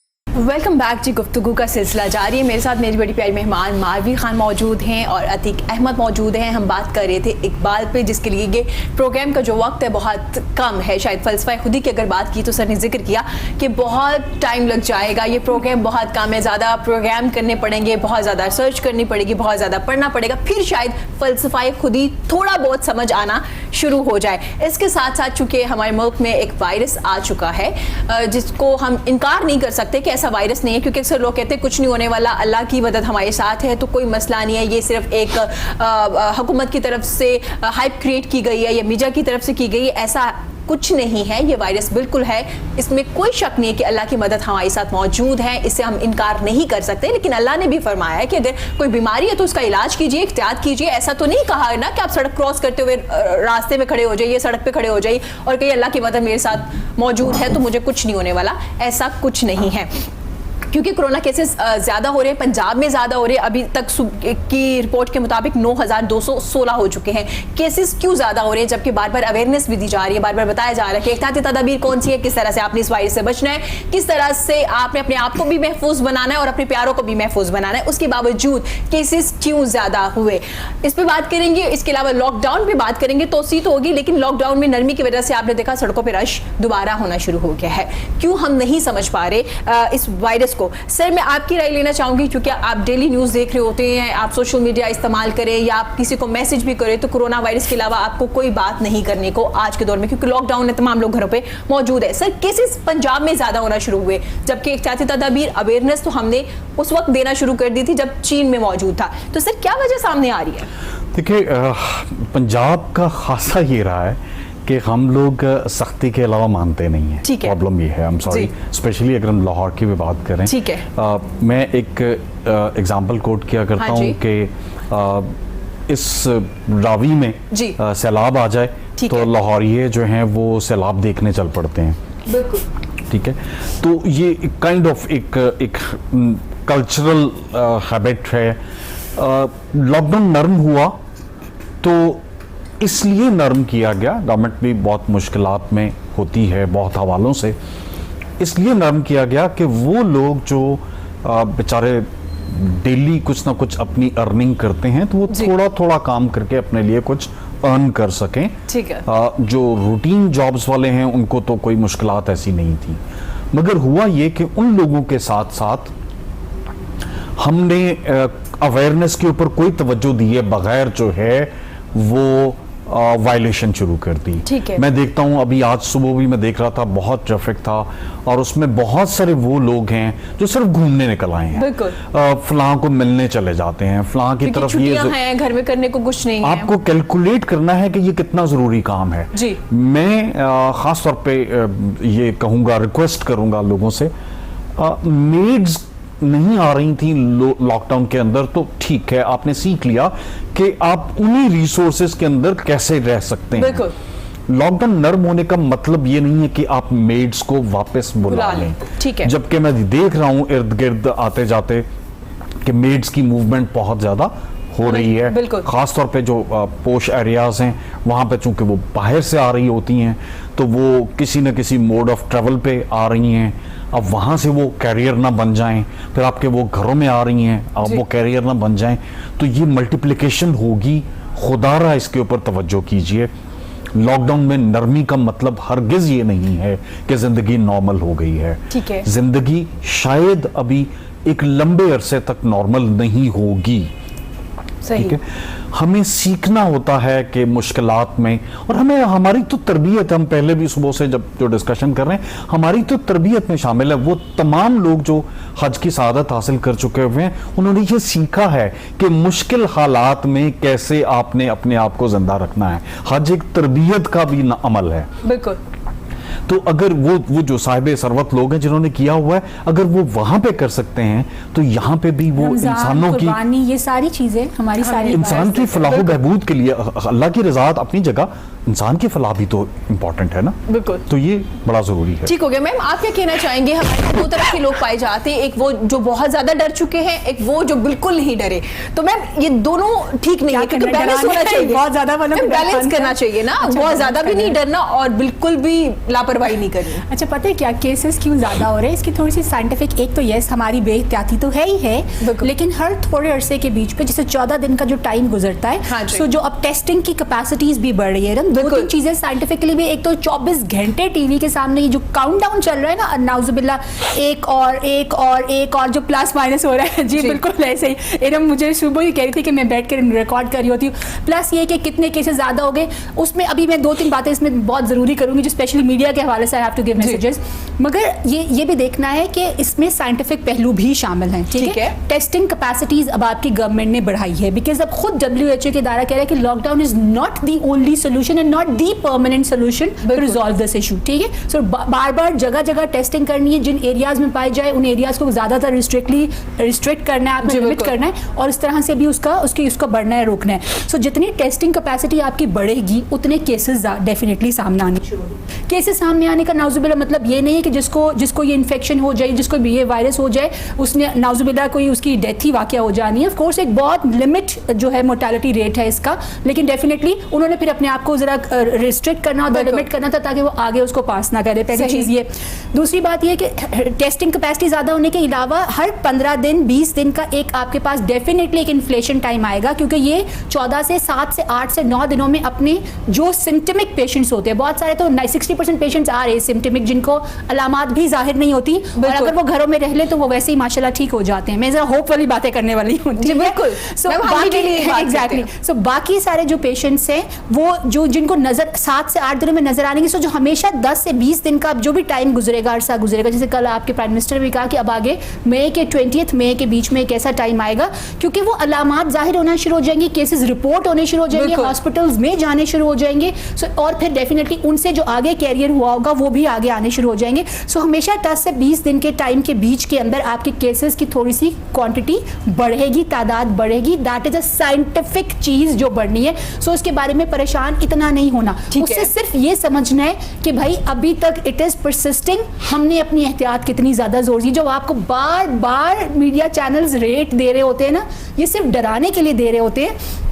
यस, वो डराने के लिए, इसलिए कि खौफ जो होता है ना वो हमारी जिंदगी में बहुत इंपॉर्टेंट पहलू अदा करता है। वो एक्चुअल में हमसे वो काम भी कराता है जो जनरली हम नहीं करना चाह रहे होते हैं। सो थोड़ा सा डर के हम वो कभी वो काम जरूर कर लेते हैं। So a limited amount of stress and fear of course is good. जो पॉजिटिव स्ट्रेस है उसको लेते हुए, लेकिन मावी जी खौफ के साथ हम इस चीज से इनकार भी तो नहीं कर सकते कि ये वायरस है, ये इस तरह से मुंतकिल हो रहा है। इनकार तो करना जरूर बिल्कुल ही बेवकूफ़ी है। मतलब वो तो बिल्कुल इनकार कर देने का मकसद ये है कि मैं जहालत के तौर पर बिल्कुल जैसे बिल्कुल एग्जैक्टली ऐसे कुरान शरीफ को बंद करके ना तो वो उसके ऊपर रैक में रख दे और पढ़ना कोई नहीं, समझना कोई नहीं, तो वो मतलब वो पढ़ा हुआ है। सो डेफिनेटली चीजें नहीं बदलने वाली, things are going to be the same. So इनकार करना तो एक बहुत बड़ी बेवकूफ़ी भी है और जहालत भी है इन टर्म्स ऑफ जहालत। मगर उसका अज्ञान, उसका फोबिया भी नहीं बनाना। पहले केसेस ज्यादा होने की मैंने आपको वजह बता दी है। दो वजूहात, एक हमारी थोड़ी सी लापरवाही जो हो रही है, दूसरी ये कि ये होनी है थोड़ी सी। तीसरी चीज ये है कि इरम जितने केसेस ज्यादा हो रहे हैं उतने माशाल्लाह रिकवर भी हो रहे हैं, ठीक है। अच्छा, अब जो ट्रेंड वेबसाइट्स पे चल रहे होते हैं वो सिर्फ और सिर्फ आपके जो इन्फेक्टेड पेशेंट्स है, इफेक्टीज हैं, उनके चल रहे होते हैं, डेथ रेट चल रहा होता है और रिकवर्ड अलग चल रहा होता है। आप प्लीज अगर माइनस करके देखेंगे ना जो माशाल्लाह रिकवर हो रहे हैं, तो ये जो रेट है ना ये ऑलमोस्ट थोड़ी सी रेट के साथ उधर ही रह रहा है। सो ये एक मसला ये है कि हम लोग क्योंकि उसको माइनस करके नहीं बताते हैं, व्हाट वी डू इज ये इफेक्टीज है, अरे माशाल्लाह जो ठीक हो गए वो तो इफेक्टी नहीं रह गए बल्कि वो दुनिया के वो जिंदगी में आगे भी ठीक रहेंगे इंशाल्लाह। सो वो जो केस है, जो इफेक्टीज है, वो जो माशाल्लाह रिकवरी रेट भी बहुत तेज चल रहा है। सो वो जो माइनस करके आप देखें तो 2065 एग्जैक्टली, सो वो आप देखिएगा फिर आपको यहीं पे आ जाना तो फिगर वो ऑलमोस्ट राउंड अबाउट वहीं पे आके खड़ा हो जाता है। हाँ, यस, यहाँ पे ये जो टाइम है ये बहुत क्रूशल है। या तो इससे हम बहुत ज्यादा फ्लक्स में नीचे, या तो हम इसको डिक्रीज कर देंगे, या तो ये बहुत ज्यादा ऊपर जा सकता है बिकॉज जब लॉकडाउन खुला है तो इंटरेक्शन ज्यादा हो गया। सो प्लीज जो सारी एसओपीज आपकी गवर्नमेंट आपको दे रही है, जो सारी एसओपीज आपके जो हेल्थ इदारे आपको दे रहे हैं, उनको बहुत बहुत बहुत बहुत जोर से फॉलो करना है और बहुत सही तरीके से फॉलो करना है।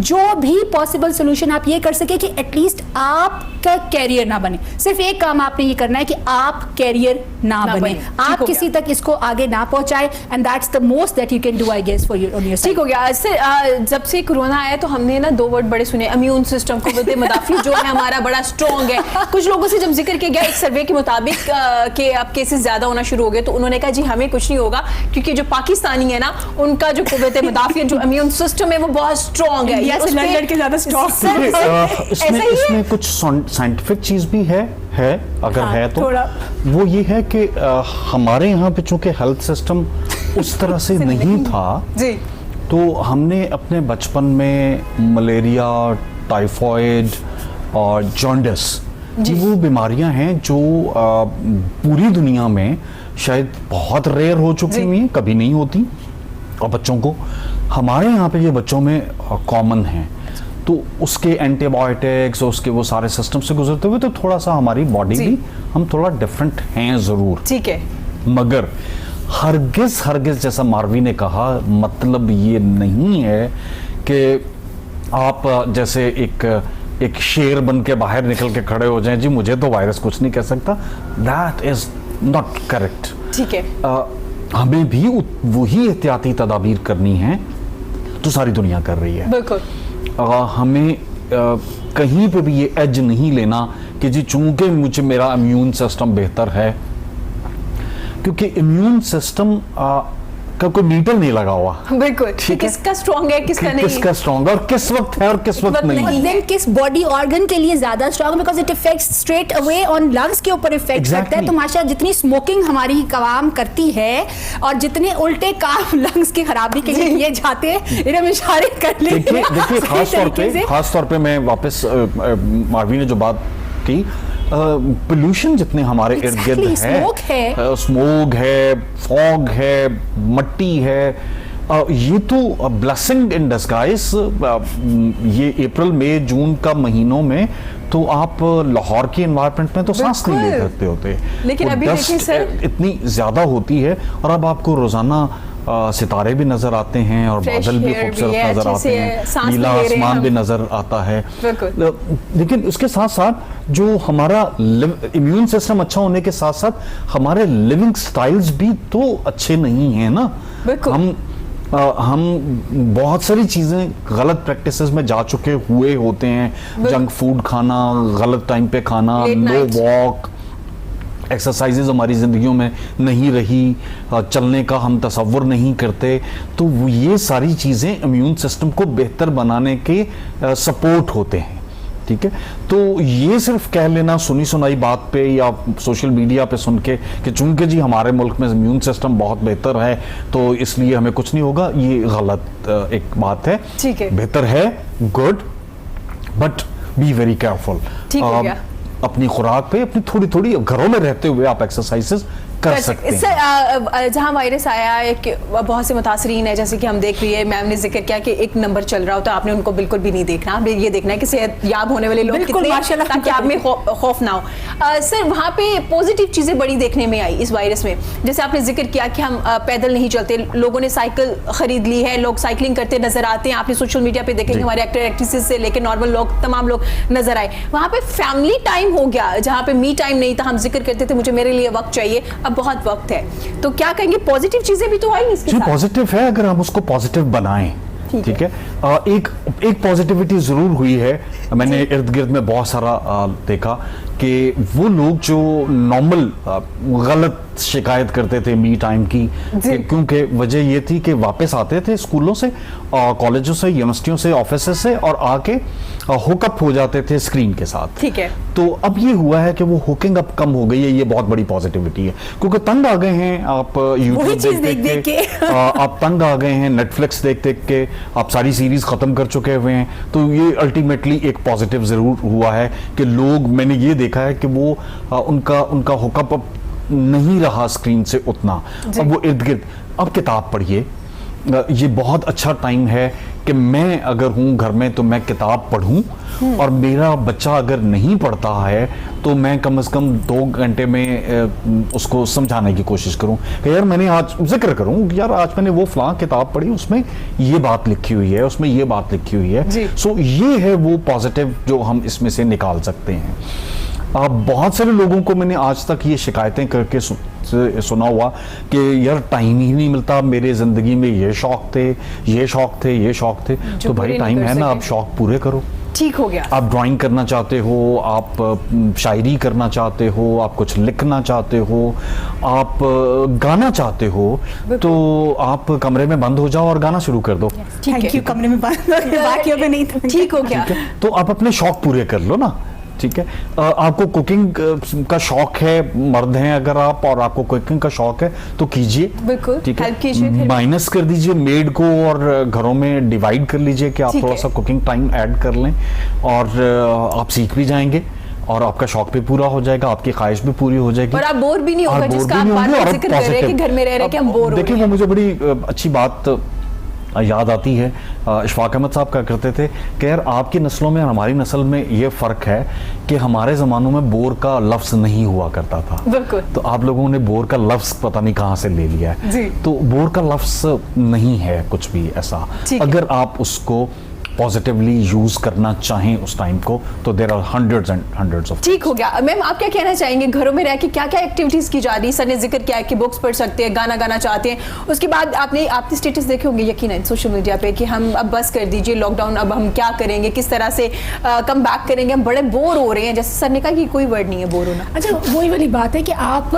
अपनी पहले हम लोग ना बहुत सारी कंप्लेन करते हैं कि हम लोग ये करना चाहते हैं, एक्चुअल में जो भी चीज़ में हम प्रोक्रेस्टिनेट करते हैं ना, या लेजी होते हैं ना, या फिर थोड़ा सा आरामदेह होने की कोशिश कर रहे होते हैं, फिर हम उसके ऊपर एक चादर डालते हैं, ठीक है, कवर करने के लिए एक चादर डालते हैं, वो मेरे पास टाइम नहीं था ना, वो मेरे पास ऐसे था ना, वो बच्चों के पास, अब या कहाँ वो बेचारी कुकिंग करेगी घर में, ये कहाँ वो ये काम सीखेगी, क्योंकि अब टाइम नहीं था। सो वो ये टाइम जो है ना, उसने पूरी अच्छे से दिल खोल के टाइम अल्लाह ने दिया कि अब आपने जो करना है वो कर लो।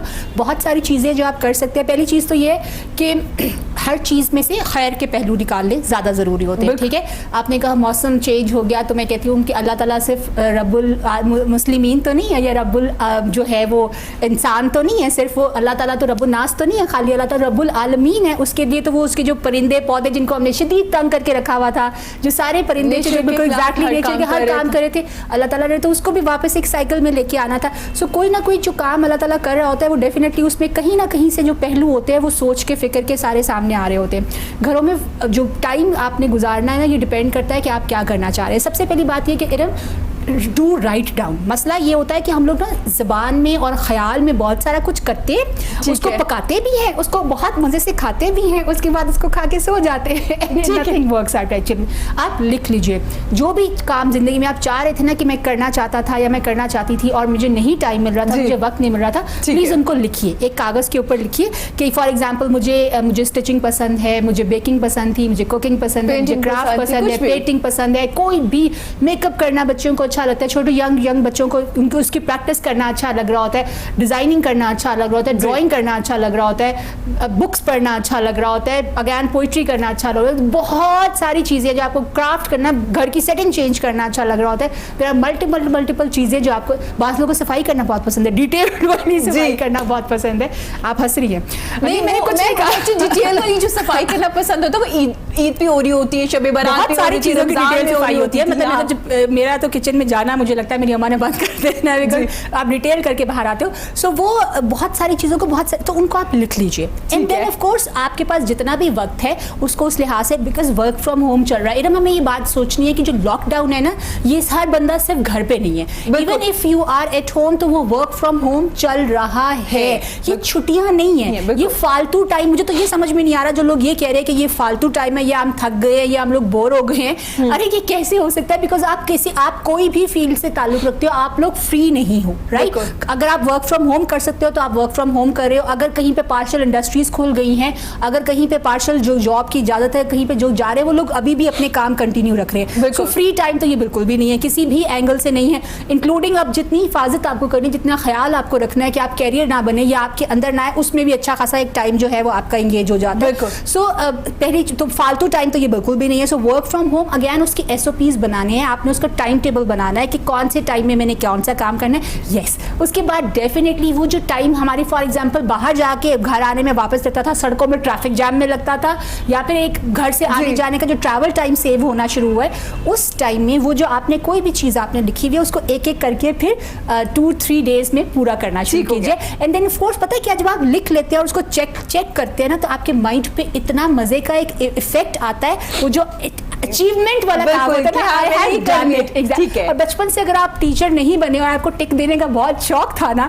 तो टीचर बनने का, आप टीचर बनिए, चेकलिस्ट बनाइए और फिर उसको टिक कीजिए और फिर आप उसका वक्त ठीक हो गया। सर, चूंकि मैम इतने खूबसूरत अंदाज में बता रही थी कि किस तरह से आप एक्टिविटीज कर सकते हैं, अपने आप को मसरूफ कर सकते हैं और अच्छा टाइम स्पेंड कर सकते हैं, अपने लिए जो मी टाइम था ना वो वापस मिल चुका है। एक और काम एकदम कीजिए, समझिए अपने घर वालों को, ठीक है? This is one of the time जिन चीजों में नोटिस करी ना, एक्टिविटीज, हॉबीज, लेजर टाइम, इनके ऊपर तो बात करें, but we are not talking about actual में कि अपने घर वालों को समझिए इस टाइम में, बिकॉज बहुत सारा टाइम आपको खामोश भी मिलेगा, आपको आपकी वो जो इंटरेक्शन का लेवल होता है ना, मैं अभी थोड़ी देर बाद इसके बारे में बात करती हूँ, जो इंटरेक्शन का लेवल वो ज्यादा हो रहा है। जितना आपके साथ आपके घर वालों के इंटरेक्शन का लेवल ज्यादा होता है, या जिससे जितनी आप ज्यादा बात करते हो उसको उतना समझने का मौका मिलता है। So this is a very interesting time कि बेशक आप लिखना शुरू कर दीजिए कि आप ना पर्सनालिटी के एट्रीब्यूट्स काउंट करके जानिए अपने घर वालों। बिलीव मी, बाद में ये जिंदगी में बहुत काम आने वाला है। इतना टाइम डेफिनेटली शायद उस तरह से नहीं मिले आपको,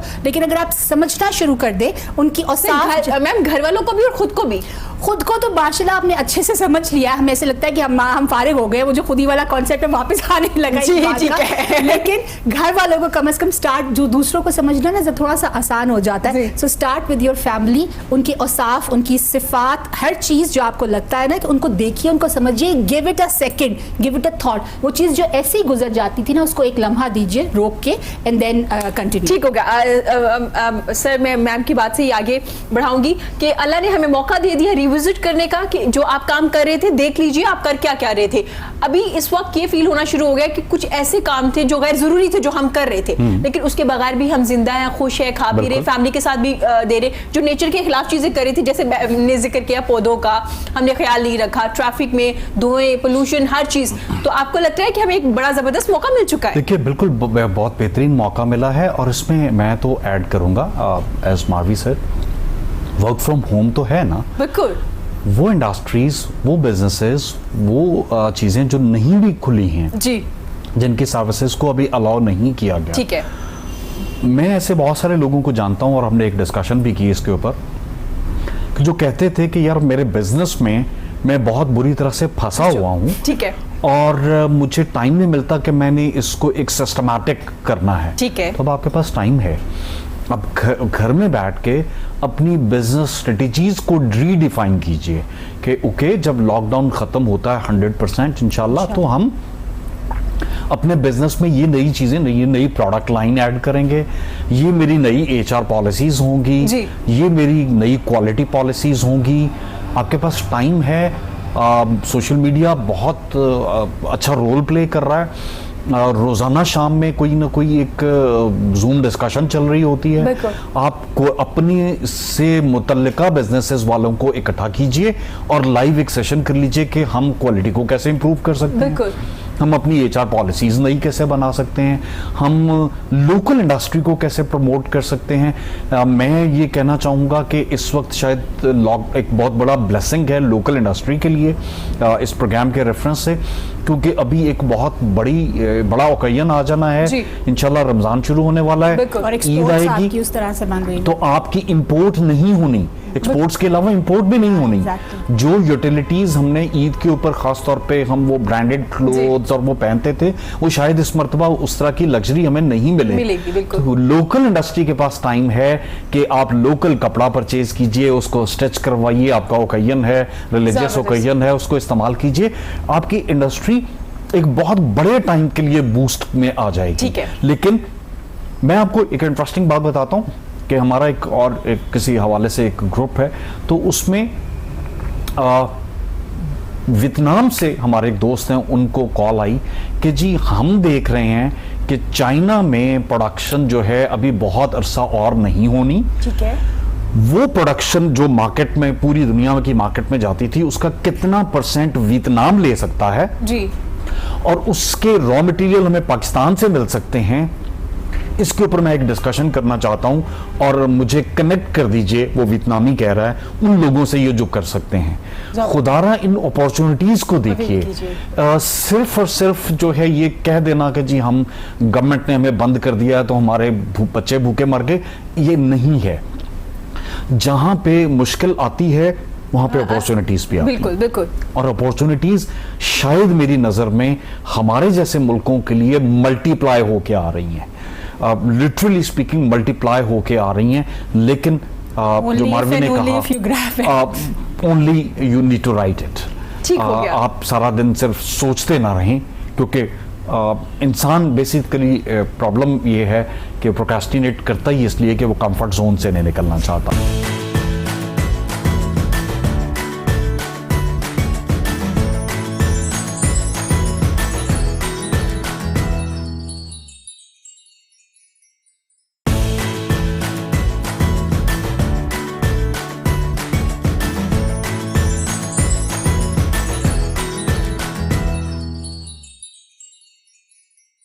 आपने लॉकडाउन का जिक्र किया, फिर आपने भूख का जिक्र किया।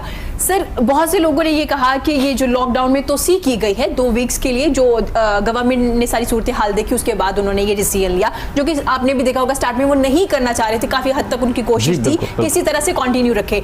तो लोगों ने कहा कि हम शायद वायरस से तो ना मरे, भूख से मर जाएंगे। आपको लगता है कि हमारे यहाँ काफी ज्यादा लोग जो डोनेट करते हैं, हेल्प करते हैं, तो कोई भूख से मरेगा? देखिए, इसको भी खाम एक मिथ बना लिया गया है। गवर्नमेंट अपनी जगह पे बहुत सारा कुछ काम कर रही है, बहुत ज्यादा।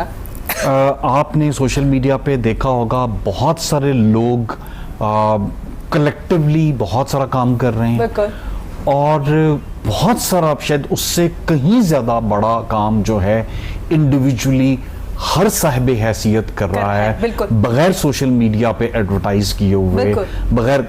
देखिए, मुझे इल्म है अपने इर्द गिर्द के लोगों में कि जिन लोगों ने अपनी मेड्स को ऑफ किया हुआ है, उन्होंने उनके घरों में सैलरीज के अलावा एडिशनल चीजें भिजवा दी हैं। ठीक हो गया, ठीक है।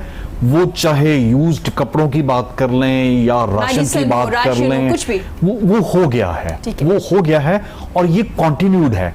और फिर we are just around the corner Ramzan Sharif में, तो वैसे ही हमारी कौम माशाल्लाह इसके ऊपर बहुत नेकियां समेटती है, और ये कंटिन्यूड रहेगा।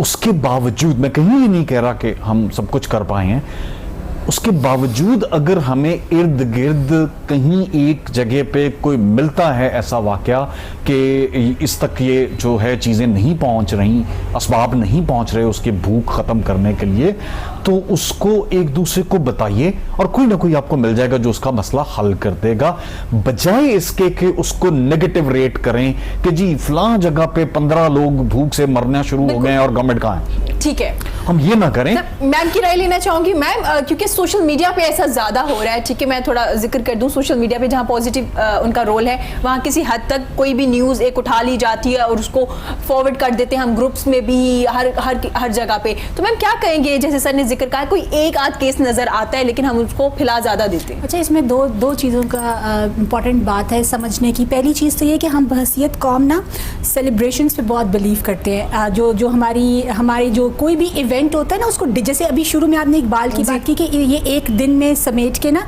तो सेलिब्रेट करने पे हम लोगों ने सेलिब्रेटिव कौम हो गए में, समझने की बजाय ना किसी भी मामले को एक दिन में समेट के उसके सारे जो उसके वैल्यूज़ है उसको एक दिन में समेटते हैं, उसके बाद उसको सेलिब्रेट करते हैं, उसके बाद अल्लाह हाफिज़। चाहे वो कुर्बानी हो, हम ये भूल जाते हैं कि उसके पीछे जज्बा क्या था। वो एक दिन में हम लोग ज़िबाह करके बहुत सारे जानवर ये समझते हैं कि हमने कुर्बानी कर ली, राइट। इसी तरह ईद होती है, इबादत है हमारी, रमज़ान है, उसको रमज़ान में समेटते हैं, उसके बाद अल्लाह हाफिज़, राइट। सो हम बेसिकली सेलिब्रेटिव कौम बन गए में एज अ नेशन, क्योंकि कोई भी इवेंट आता है तो अपने साथ कोई ना कोई तरबियत लेके आता है, उस तरबियत को हम साथ नहीं रखते, बांधते नहीं हैं, मगर वो सेलिब्रेट करते हैं and then we are like okay by this is. So similar case हो रहा है। भूख एक सच्चाई है, ठीक है, उससे कोई नोबडी कैन, उसके कोई एस्केप नहीं कर सकता। बहुत सर्वाइवल की एक ऐसी सच्चाई है जो बेसिकली बुनियाद है हर किस्म के झगड़े की, हर किस्म के फितने की बुनियाद बन सकती है, हर किस्म के बुराई की बुनियाद बन सकती है। भूख अपने आप में एक बहुत बड़ी सच्चाई है, मगर भूख की कैपेसिटी क्या है ना,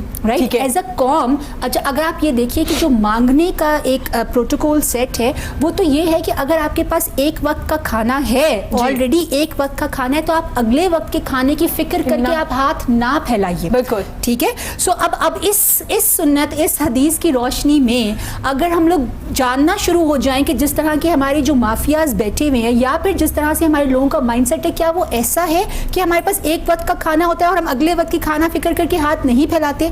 सो भूख तो अपने आप में एक बहुत बड़ी सच्चाई है, और किसी ने वाकई इसको देखना है तो वो ऐसी कंट्रीज में जाके देखें जो टोटली अंडर वॉर रहती हैं, हर वक्त अंडर वॉर रहती है। भूख अगर आपने देखनी है ना कि एक्चुअल में भूख से मरना क्या होता है, तो उन इलाकों में, उन जहाँ पे कहत आते हैं, जहाँ पे स्टार्वेशंस होती हैं, जहाँ पे पानी नहीं है, जहाँ पे बारिश की वजह से, जहाँ पे कुदरती ऐसे वसाइल नहीं है, या जो अगैन किसी कंट्री के वॉर की वजह से, तो वहाँ पे जाके देखिए भूख से मरना एक्चुअल में होता क्या है। अगैन मिथ तो मैं क्या कह सकती हूँ उस चीज़ को। सो कैपेसिटी बहसियत कौम जो है ना आपकी भूख की, वो डिफरेंट हो गई है इरम। हमें ना हमारे घर भरे हुए चाहिए, हमारे राशन भरे हुए चाहिए। हम जब राशन देने की या फिर गुजारा करने की बात करते हैं तो हम ये नहीं कहते कि इस वक्त का खाना पक गया ना, अल्हम्दुलिल्लाह। This is not what we do. It's like कि हमारे पास एक महीने का है, हमारे पास एक साल का है, हमारे पास 1.5 साल का है। This is how we calculate our bhookh. So अपने आप में एक बहुत बड़ी सच्चाई है। लेकिन एक छोटी सी मसला ये है कि हम लोग, मैंने सेलिब्रेटिव होने की कौम की इसलिए बात की थी, मतलब ये क्या भूख सिर्फ कोरोना वायरस के इस कोविड लॉकडाउन के अंदर है? अच्छा, लॉकडाउन से बेहतर वर्ड है कि होम शेल्टरिंग के अंदर है, हमने घरों में पनाह ली हुई है। So we better call it home shelter rather lockdown, because इससे जरा पॉजिटिव वाइब आती है। सो इससे पहले भूख नहीं थी, इससे पहले उन लोगों को राशन पानी घरों में जाके प्रोवाइड किए जाते थे। जो डेली वेजर्स है डेफिनेटली उनके ऊपर इफेक्ट हुआ है, मगर डिलेमा हमारी कंट्री का ये, just because we do not have census, हमारे पास फिगर्स, नंबर्स नहीं, नंबर्स हो ना हमारे पास, तो हमें लग पता जाए कि कितने डेली वेजर्स होते हैं। अदरवाइज जो आप अपनी विलेज स्ट्रीम में जाके देखिए कितने % बंदा काम कर रहा होता है और कितने % बंदे वो है जो कि घरों में बैठे होते हैं, देन उनकी वाइफ्स जो है या फिर वो घरों में काम करने वाले लोग। सो अगर आपके पास एग्जैक्ट फिगर्स हो ना तो बहुत सारा एक चेहरा आपके सामने, आपके मुल्क का एक बहुत नॉट सो गुड चेहरा भी सामने आना शुरू हो जाता है। सो प्रॉब्लम ये है कि ये भूख सिर्फ अभी के लिए नहीं है, या इससे पहले, और ये कंटिन्यू रहता है। तो ये जो सारी आपके अच्छे काम है, अब अगर आप आ जाए इस काम में, इसीलिए पैसे की रोटेशन आज नहीं है, इसलिए अभी इस टाइम के लिए नहीं है पैसे की रोटेशन। या अभी जाके सिर्फ राशन प्रोवाइड कर दिया, उसके बाद पूरे साल की मेरी नेकी एक दिन में हो गई। एंड आपने अपने हमसाये का ख्याल जनरली नहीं रखना, आपने अपने भूखों का ख्याल जनरली, आपने डेली वेजेस का ख्याल जनरली नहीं रखना। सो सेलिब्रेटिव होके सिर्फ इस टाइम के अंदर ये वाली चीज़ है, डेफिनेटली भूख सच्चाई है, और इस टाइम में उन लोगों का ख्याल थोड़ा ज़्यादा रखना है। But it's a normal, it should be normal. मतलब मैं जब जजेस हमारे यहाँ तो फैसला इंसाफ पे सुना दे तो हम उनको सल्यूट करना शुरू हो जाते हैं, भाई उनका काम ही ये है कि उन्होंने इंसाफ पे फैसला सुनाना है।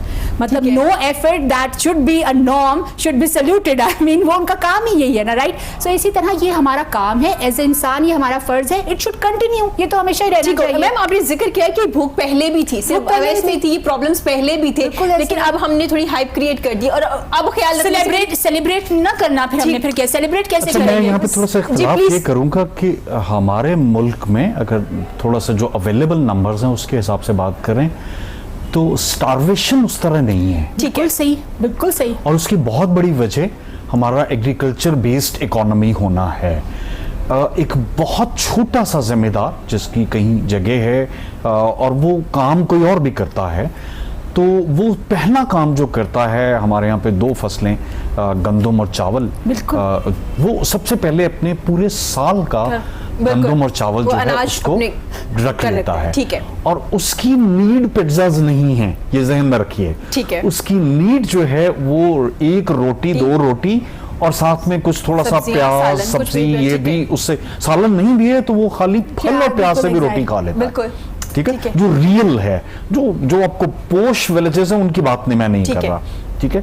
फिर जो मार्वी ने बात की बहुत अच्छी कि डेली वेजर्स, खुदारा कुछ डेली वेजर्स ने ऑल्टरनेटिव्स ढूंढ लिए हैं। जो हाथ से काम करने वाला डेली वेजर है उसने ऑल्टरनेटिव्स ढूंढ लिए हैं। हम चीजों को गलत पोर्ट्रे करना शुरू कर देते हैं, मगर कुछ व्हाइट कॉलर डेली वेजर्स हैं। बिल्कुल। ठीक है। ट्यूशन पढ़ाने वाले बच्चे, तो ये ज्यादा मुश्किल में है। बहुत सारे लोग ऐसे हैं जो ट्यूशन पढ़ा के अपनी जिंदगियां गुजार रहे थे, उसका कमाने वाला कोई नहीं था। आप ट्यूशन नहीं पढ़ा रहे क्योंकि स्कूल भी बंद है, ठीक है, तो आप उसको सपोर्ट भी नहीं कर रहे, ठीक है, क्योंकि वो गरीब के जुमरे में आपकी नजर में आता नहीं, वो मांग भी नहीं रही। होटलों के वेटर्स, ठीक है, वो बड़े हों या छोटे हों, वो डेली वेजर था। उनमें से कई ऐसे थे वो जो सुबह के टाइम पे एक ऑड जॉब करते थे और शाम में वेटर के तौर पे काम करते थे। वो डेली वेजर है, उसके पास कोई ऑल्टरनेटिव भी नहीं है। जो मजदूर ईंट उठाता था, अगर आज उसको ईंट उठाने को नहीं मिल रही तो चूंकि हार्वेस्टिंग सीजन आ गया तो वो गांव चला गया हार्वेस्टिंग करने, उधर से अपनी जिंदगी गुजारना शुरू हो गया। तो कहीं ना कहीं ऑल्टरनेटिव्स अवेलेबल कर लिए गए हैं। कुछ हमने, गवर्नमेंट ने, फिलैंथ्रोपिस्ट ने इमदाद भी कर दी है, कुछ चल रहा है, बहुत सारा कुछ हो रहा है। मगर ये वाले सेगमेंट्स जो मैंने 2 किए, इस तरह के बहुत सारे सेगमेंट्स होंगे जो अनअटेंडेड हैं, वो मांगेंगे भी नहीं, वो आपसे राशन सपोर्ट की भी नहीं कहेंगे, वो बेसिकली होम शेल्टर में नहीं है, वो है लॉकडाउन में। मेरा मकसद ही यही है कि वो अनअटेंडेड क्यों है।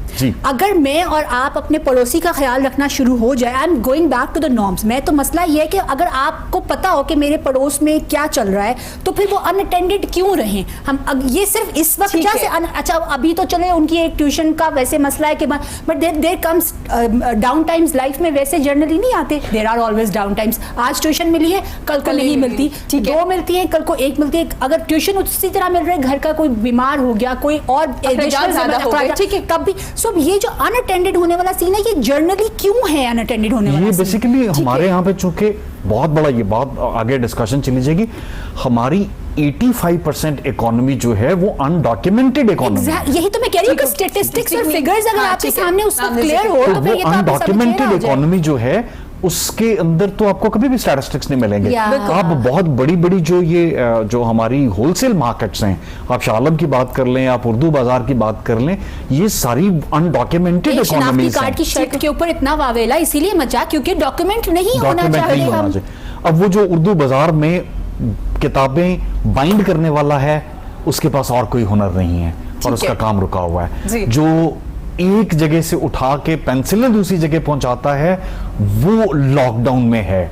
मैं ये कह रहा हूं वो लॉकडाउन में है क्योंकि उसके इर्द गिर्द के हमसायों में वो एक अच्छे सेक्टर में काम करने वाला शुमार किया जाता है, जो अपने बच्चों को पढ़ाता भी है, जो बहुत गरीब कैटेगरी में नहीं आता, मगर इस वक्त उसके पास कुछ नहीं है क्योंकि वो डेली वेजर है। ठीक है, तो ये वो एरियाज हैं जो अभी अनअटेंडेड हैं और अनफॉर्चुनेटली हमारे यहाँ पे गवर्नमेंट तो नहीं कर सकती सब कुछ, लेकिन जो अशराफिया जो बात सोशल मीडिया पे कर भी रही है वो इन सेक्टर्स की बात बिल्कुल नहीं कर रही है। ठीक हो गया। सर यहाँ पे एक एग्जांपल भी थी मेरे शो में, प्रोफेसर रफरफ आए तो उन्होंने कहा है कि एक कंपनी ने 49 लाख जो है डोनेट किया सड़कों पे खड़े होके, लेकिन उन्होंने अपने जो एम्प्लॉइज थे उनको सैलरीज नहीं दी। सर ये सिचुएशन बड़ी एक बुरी सिचुएशन है। दरवेश बहुत दरवेश जी उस पर तो मैं कोई कंट्रोवर्शियल मजीद नहीं करना चाहता। हम ज़ख़ीरा अंदोज़ी करके, हम गैर मुनासिब प्रॉफिट्स कमा के हर साल उम्रे और हज भी तो करते हैं ना जी सर, ये भी तो हमारी ही सोसाइटी का एक चेहरा है। इसका मतलब ये है कि बजाय कि आप अपनी गाड़ी में राशन रख के किसी और शहर जाएं, आप जैसे मैम जिक्र कर रही हैं कि अपने नेबर में ही दे दीजिए तो बेहतर मुनासिब हो जाएगा आपके लिए भी। पता है क्या मसला है? मसला ये है कि एक इम्तिहान की हम बात करते हैं ना, अभी आपने शुरू में असेसमेंट्स और ग्रेड्स की बात की। प्रॉब्लम ये है कि अगर जरा इम्तिहान का वर्ड ग्रेड से हटा दिया जाए तो ना हर जगह, हर जो इवेंट होता है, जो कोई वाकया हो रहा होता है, उसका ना उसमें एक इम्तिहान होता है। मैं आपको सच बात बताऊं, मैं भी बहुत दफ़ा अपने कॉलेग से ये बात कर रही होती थी, जैसे कभी हज करके आए तो आप देखेंगे दो डिफरेंट तरह के लोग वापस आते हैं। एक वो लोग वापस आते हैं जो बहुत नर्म हुए होते हैं, जिनके दिल बहुत नर्म हो जाते हैं, जो कि माशाल्लाह मतलब वो पूरा एक अपना एक जिसे कहते हैं ना पाक साफ, जिसे अल्लाह ताला कहते हैं बिल्कुल नौज़ायदा बच्चे की तरह, तो वो पाक साफ होके बाद एक लोग जो वापस आते हैं ना तो उनके अंदर थोड़ी सी सख्ती पाई जाती है।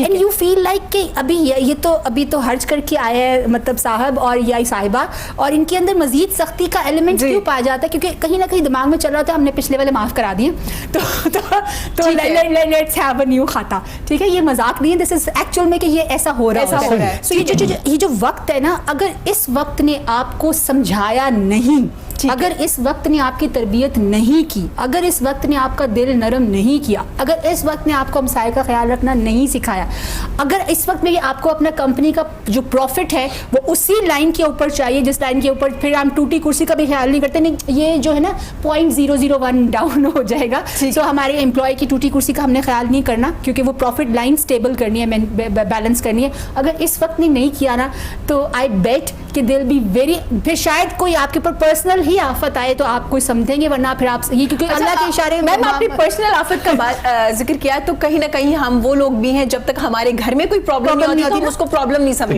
कोई हो रहा मावी ने जो बात की, यहीं से अगर मैं आगे बात करूं, ये ब्लेसिंग इन डिस्गाइज है अपनी तरबियत करने बहुत सारी। देखिए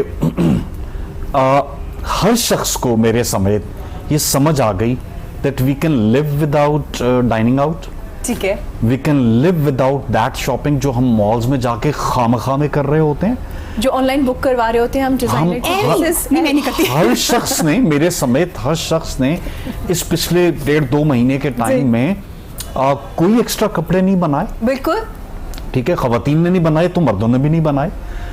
कोई मेकअप का सामान नहीं खरीदा जी, कोई एक्स्ट्रा जूते कपड़े और जो भी कुछ है। हाँ, और हम जिंदा हैं, हमें किसी ने नहीं कहा। मेरा चूंकि ऑफिस ऑन है तो मैं कई दिन एक ही तरह के कपड़े रोजाना पहन रहा हूं एंड मुझे कोई मसला नहीं हो रहा। ठीक है, मुझे पहले भी नहीं था खैर, लेकिन नहीं हो रहा। ठीक है, तो इसका मतलब है कि हम इसको कॉन्टिन्यूड रख सकते हैं, और वो जो हमारे जैसे लोगों पर फर्ज है कि जो सेविंग्स हैं उसमें से कंट्रीब्यूट करना है, उसको मजहबी फरीजा समझ के, उसको इंसानी फरीजा समझ के। फरीजा फर्ज जो है उसकी माफी नहीं है। मैं वर्ड यूज किया करता हूं हमेशा कि ये फर्ज है।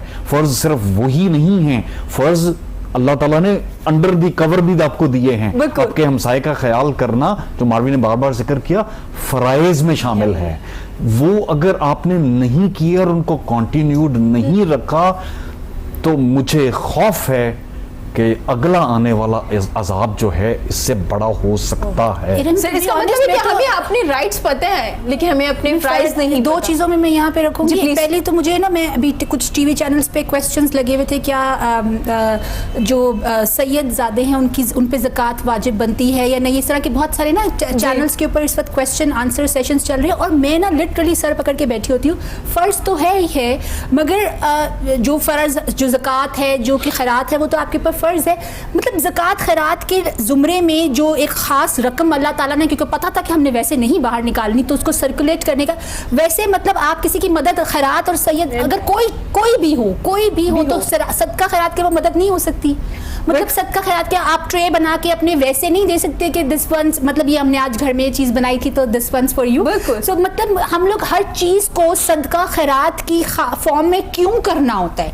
आपने अपने मैंने बहुत दफ़ा मैं ये कहती होती हूँ कि चैरिटी जो करनी है, या आपने जनरली मेरी एक इनकम आई है, अच्छा ये वाली जो है ना ये मैंने शेयर करनी है। I don't use the word खैरात, मैं नहीं औकात है मेरी खैरात करने की, मगर मैंने शेयर करना है। और अल्लाह तो नीयत को जानता है, वो इन्वेस्ट है, मतलब वो छोड़ दीजिए, वो जोड़ अगर तजारत है और अल्लाह के साथ है, उसमें कोई नुकसान मुझे तो मैं तो ये मेरे तो फलक को भी, हाँ ये अगर मेरी कोई ज़कात की रकम बनती है वो तो एक सेपरेट चीज़ है, तो वो तो जिसको बता के देनी है उसको बता के ज़कात देनी, मगर रेस्ट इज लाइक कि मेरे पास चीज़ है and I have to share with you, ठीक है, वो गिफ्ट की फॉर्म में हो जाए, वो किसी और, क्योंकि जिस किसी के कोई जोड़े की जरूरत थी, किसी को फलानी चीज़ का, सो किसी भी फॉर्म में, तो ज़रूरी है कि सदका खैरात की फॉर्म में करें कि वो आप उसको किया जा सके। एंड सेकंड चीज़ यहाँ पे आ जाती है कि जो आपकी अपनी तरबियत होती है ना, फिर वो इकबाल के हम वापस फलसफे के ऊपर वापस जाने लगे कि द केस इज कि आपको अपने अंदर झांकना बहुत ज़रूरी है। आपकी जो तरबियत होती है ना वो अपने अंदर से, अपने दिल से, अपनी ज़मीर से स्टार्ट होनी चाहिए। मतलब जो टैग लाइन्स लगा के आपने बहुत कुछ करना है ना, ये जो अभी इन्होंने कहा कि शॉपिंग हम लोग उसके बगैर भी है, जिंदा हैं और सब कुछ, और आपने एक वर्ड यूज़ किया, हम सेटिस्फाइड है, हम मुतमईन। पता है हम क्यों मुतमईन है? मैम टेंशन, वो जो एक बात शुरू हुई थी ना, डिप्रेशन बहुत है, वो सोचो किस चीज़ की टेंशन नहीं है मैम, इस चीज की कि अच्छा ये करना है, वो क्यों करते हैं लोग, क्या दूसरों के लिए। Thank you so much. लोग क्या कहेंगे, ये असला डिलेमा ये है कि हम लोग कंपैरिजन में करते हैं, ठीक है। अब क्योंकि कंपैरिजन नहीं हो रहा, हम घर में है ना, तो वो जो आपने जब आपने पार्टी में नहीं जाना, so you don't have to, आप जैसे मर्जी ड्रेसअप हो, आपने पजामाज पे ड्रेसअप हो, आप जैसे मर्जी ड्रेसअप हो, आप you don't have no, but when you have to go to a party, आप क्या सोचोगे? You will not think Iram is going to a party, Iram ने उससे बेहतर लगना है, उसने ये पहना होगा, ये वाला नहीं, मैंने ये वाला नहीं, ये वाला जोड़ा है। सो जो कंपैरिजन है, क्योंकि वो खत्म हुआ है। अब कंपैरिजन का फोबिया अगर आप इस टाइम में खत्म नहीं कर सकते, वो कैसे खत्म होता है? जब आप ये समझ लें कि दिस टू शैल पास, ये टेम्परेरी है, ये भी गुजर जाना है, ये आर्जी है।